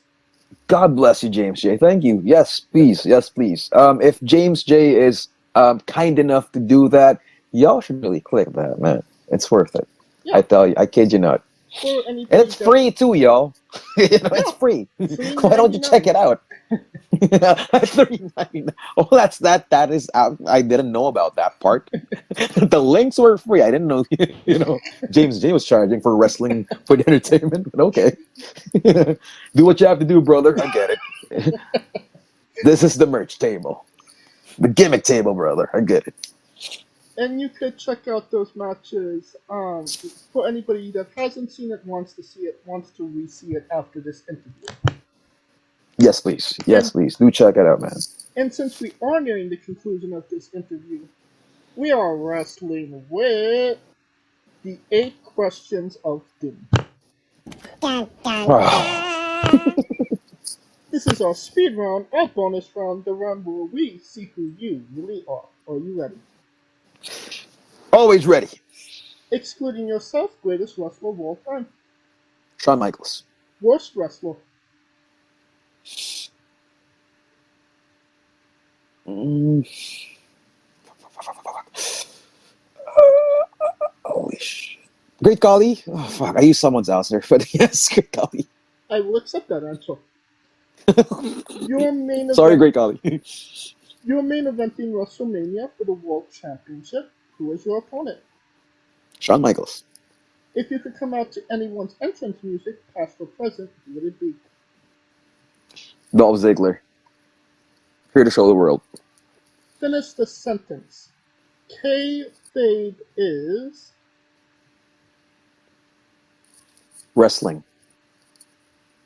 we would have also accepted taste great on toast. What? It's a joke. Okay. Squash. Vegetable or fruit? Match.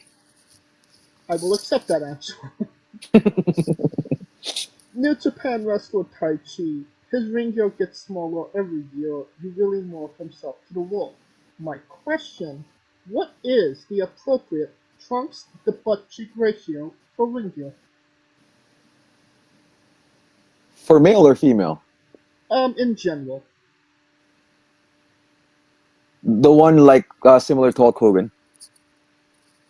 So, like, 10%? As long as it's covered, bro. So, full coverage. Full covers, yes. That's the appropriate for me. Alright. And the last question, the main event, the thing everybody wants to know. Have you ever had a conversation with a stranger in a supermarket about Darby Allin? Not yet, but I am looking forward to. That would be awesome, though. If it happens, record it and please send it to me. What? That is a strange question, and I love it. Well, that's a long story of our history, but it started out as an inside joke that kind of lost control. Did it happen to you? No. I have yet to have a conversation with a stranger in a supermarket about Darby Allin. Okay. But I have gone into markets and asked random people, do they know who Darby Allin is? And I recorded it. It's on our YouTube page. Oh my gosh. I thought you were about to say, but I have gone to meet and talk to actual Darby Allin. Oh no, I asked Darby Allin that question. Oh wow, that's cool. That's good for you. That's the greatest. That's a good for content, bro. Go get those views, brother. I get it. Get those views. Unfortunately, Darby did not have a conversation about Darby in the supermarket. Well, he was the person asking about. Asked about. So, you know. Like, hey, do you know who I am? Of course, that is the correct answer. Thank you so much for coming on and doing this with me. James J, again, thank you.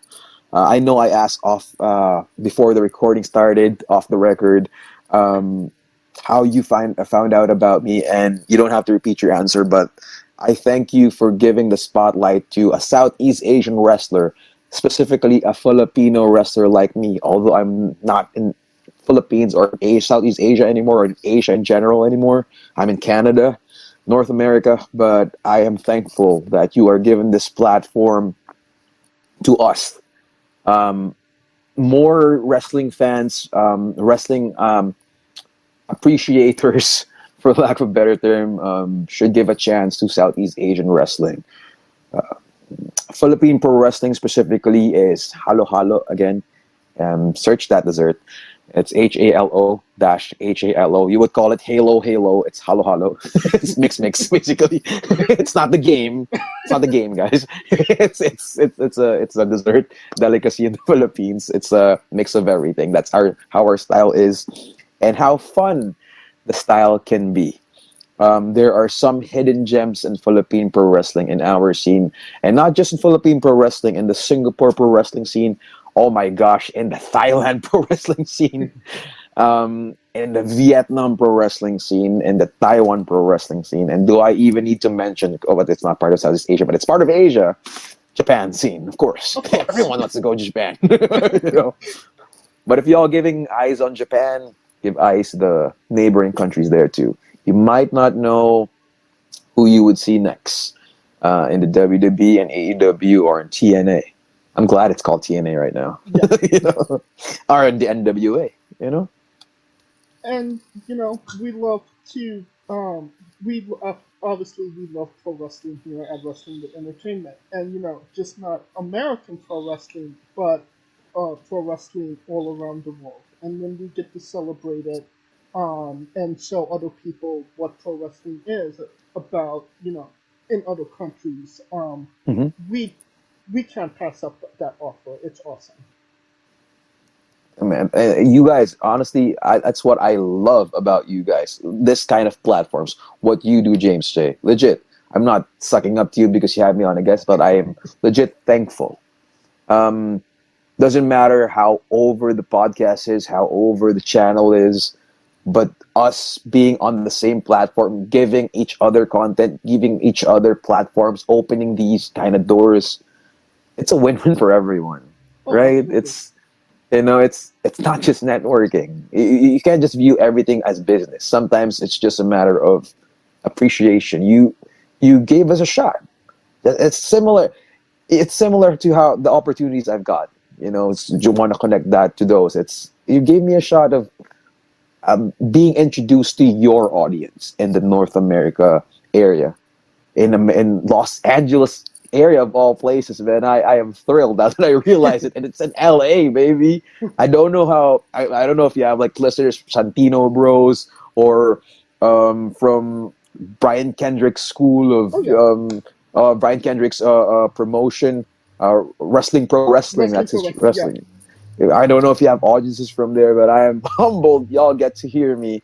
My closest encounter of being in there was just a wrestling seminar with Pro Wrestling League, PWL, in Burbank, up in Burbank from Logan. So I did a seminar during WrestleMania season. So I did all three. I did Chavo Guerrero, I did Nigel McGuinness, and I did Brian Kendrick. And Brian Kendrick, as you all would know, some of y'all would know, he's one of my heroes. The Brian Kendrick is my hero. So one of my heroes. So it's amazing. And how I wish that's I'm not gonna speak this way. I know I would get an opportunity to wrestle there in California, in Cali, because I love LA. My dad is from American Canyon. He's based in California. He's Filipino, but he's American citizen now. He's based there, so I could always go back. I have a visiting visa, so I can always go back, and hopefully I get to wrestle there soon. Actually, you know what? Shout out to him. We're not as connected anymore, but my first SoCal wrestler, Southern California, I think, wrestler that I faced in the Philippines, because he has part Filipino and Japanese, is Koto Hiro, student of the Brian Kendrick, from Santino Bros. So I wrestled him once, and yeah, I hope he's doing well. I know from the last time I saw, he's been having like championship. I think he wrestled in the UK. I'm not sure if he wrestled in the UK lately, but yeah, I'm happy he's collecting championships too in the indie scene now. So happy for him, man. Good for him. Shout outs to him. That's what I mean. Absolutely. And you're thanking me for bringing you on. Thank you for giving me the opportunity to interview you as well. Oh man, my pleasure. And once again, where can we find all things Ken Warren on social media and your merchandise? So absolutely. So if you fast forward all the way to the end by mistake, because it happens to me. Y'all can view, you can search yours truly, Ken Warren, via at the Ken Warren on Facebook, on Twitter, or X right now, Instagram, Threads, TikTok, YouTube. And if you really want to check out and actually check out my stuff, that's prowrestlingtees.com/the Ken Warren. And speaking of stuff, if you are in the Ontario area and you happen to see a Ken Warren on the poster, maybe on a post, maybe you heard about, oh, Ken Warren's been a break glass in case of emergency guy is going to be on the show tonight. I'm working on my merchandise. That's the only spoiler I can do. I'm not sitting on my laurels, guys. I am working on my merchandise, getting my new logo done, maybe a new gear for a spoiler, and definitely merchandise y'all gonna get on my merch table. So it's not just the usual 8x10s, although I'm still skeptical of how the 8x10s work, but you know what? Here in North America, this is the scene, man. In the Philippines, it's not as big. T-shirts is the way to go. But here, 8x10s, man, we all save us. It saves the workers. It's cheaper to fund too. So all fun for everyone. And we appreciate that one. But I'm looking forward to wrestling more here in the Canada scene. Hopefully in the main Smash shows, not just the Western Fair, but who wouldn't want to get to wrestle on the Western Fair, man? That's like training, bro, with crowds. That's the best, bro. And you get random wrestlers. So I hope I get to wrestle more for Smash, for Hammerlock Pure Wrestling, for Excellence Pro Wrestling, or Super Wonder Wrestling in Toronto. This is Hammerlocks in Stratford.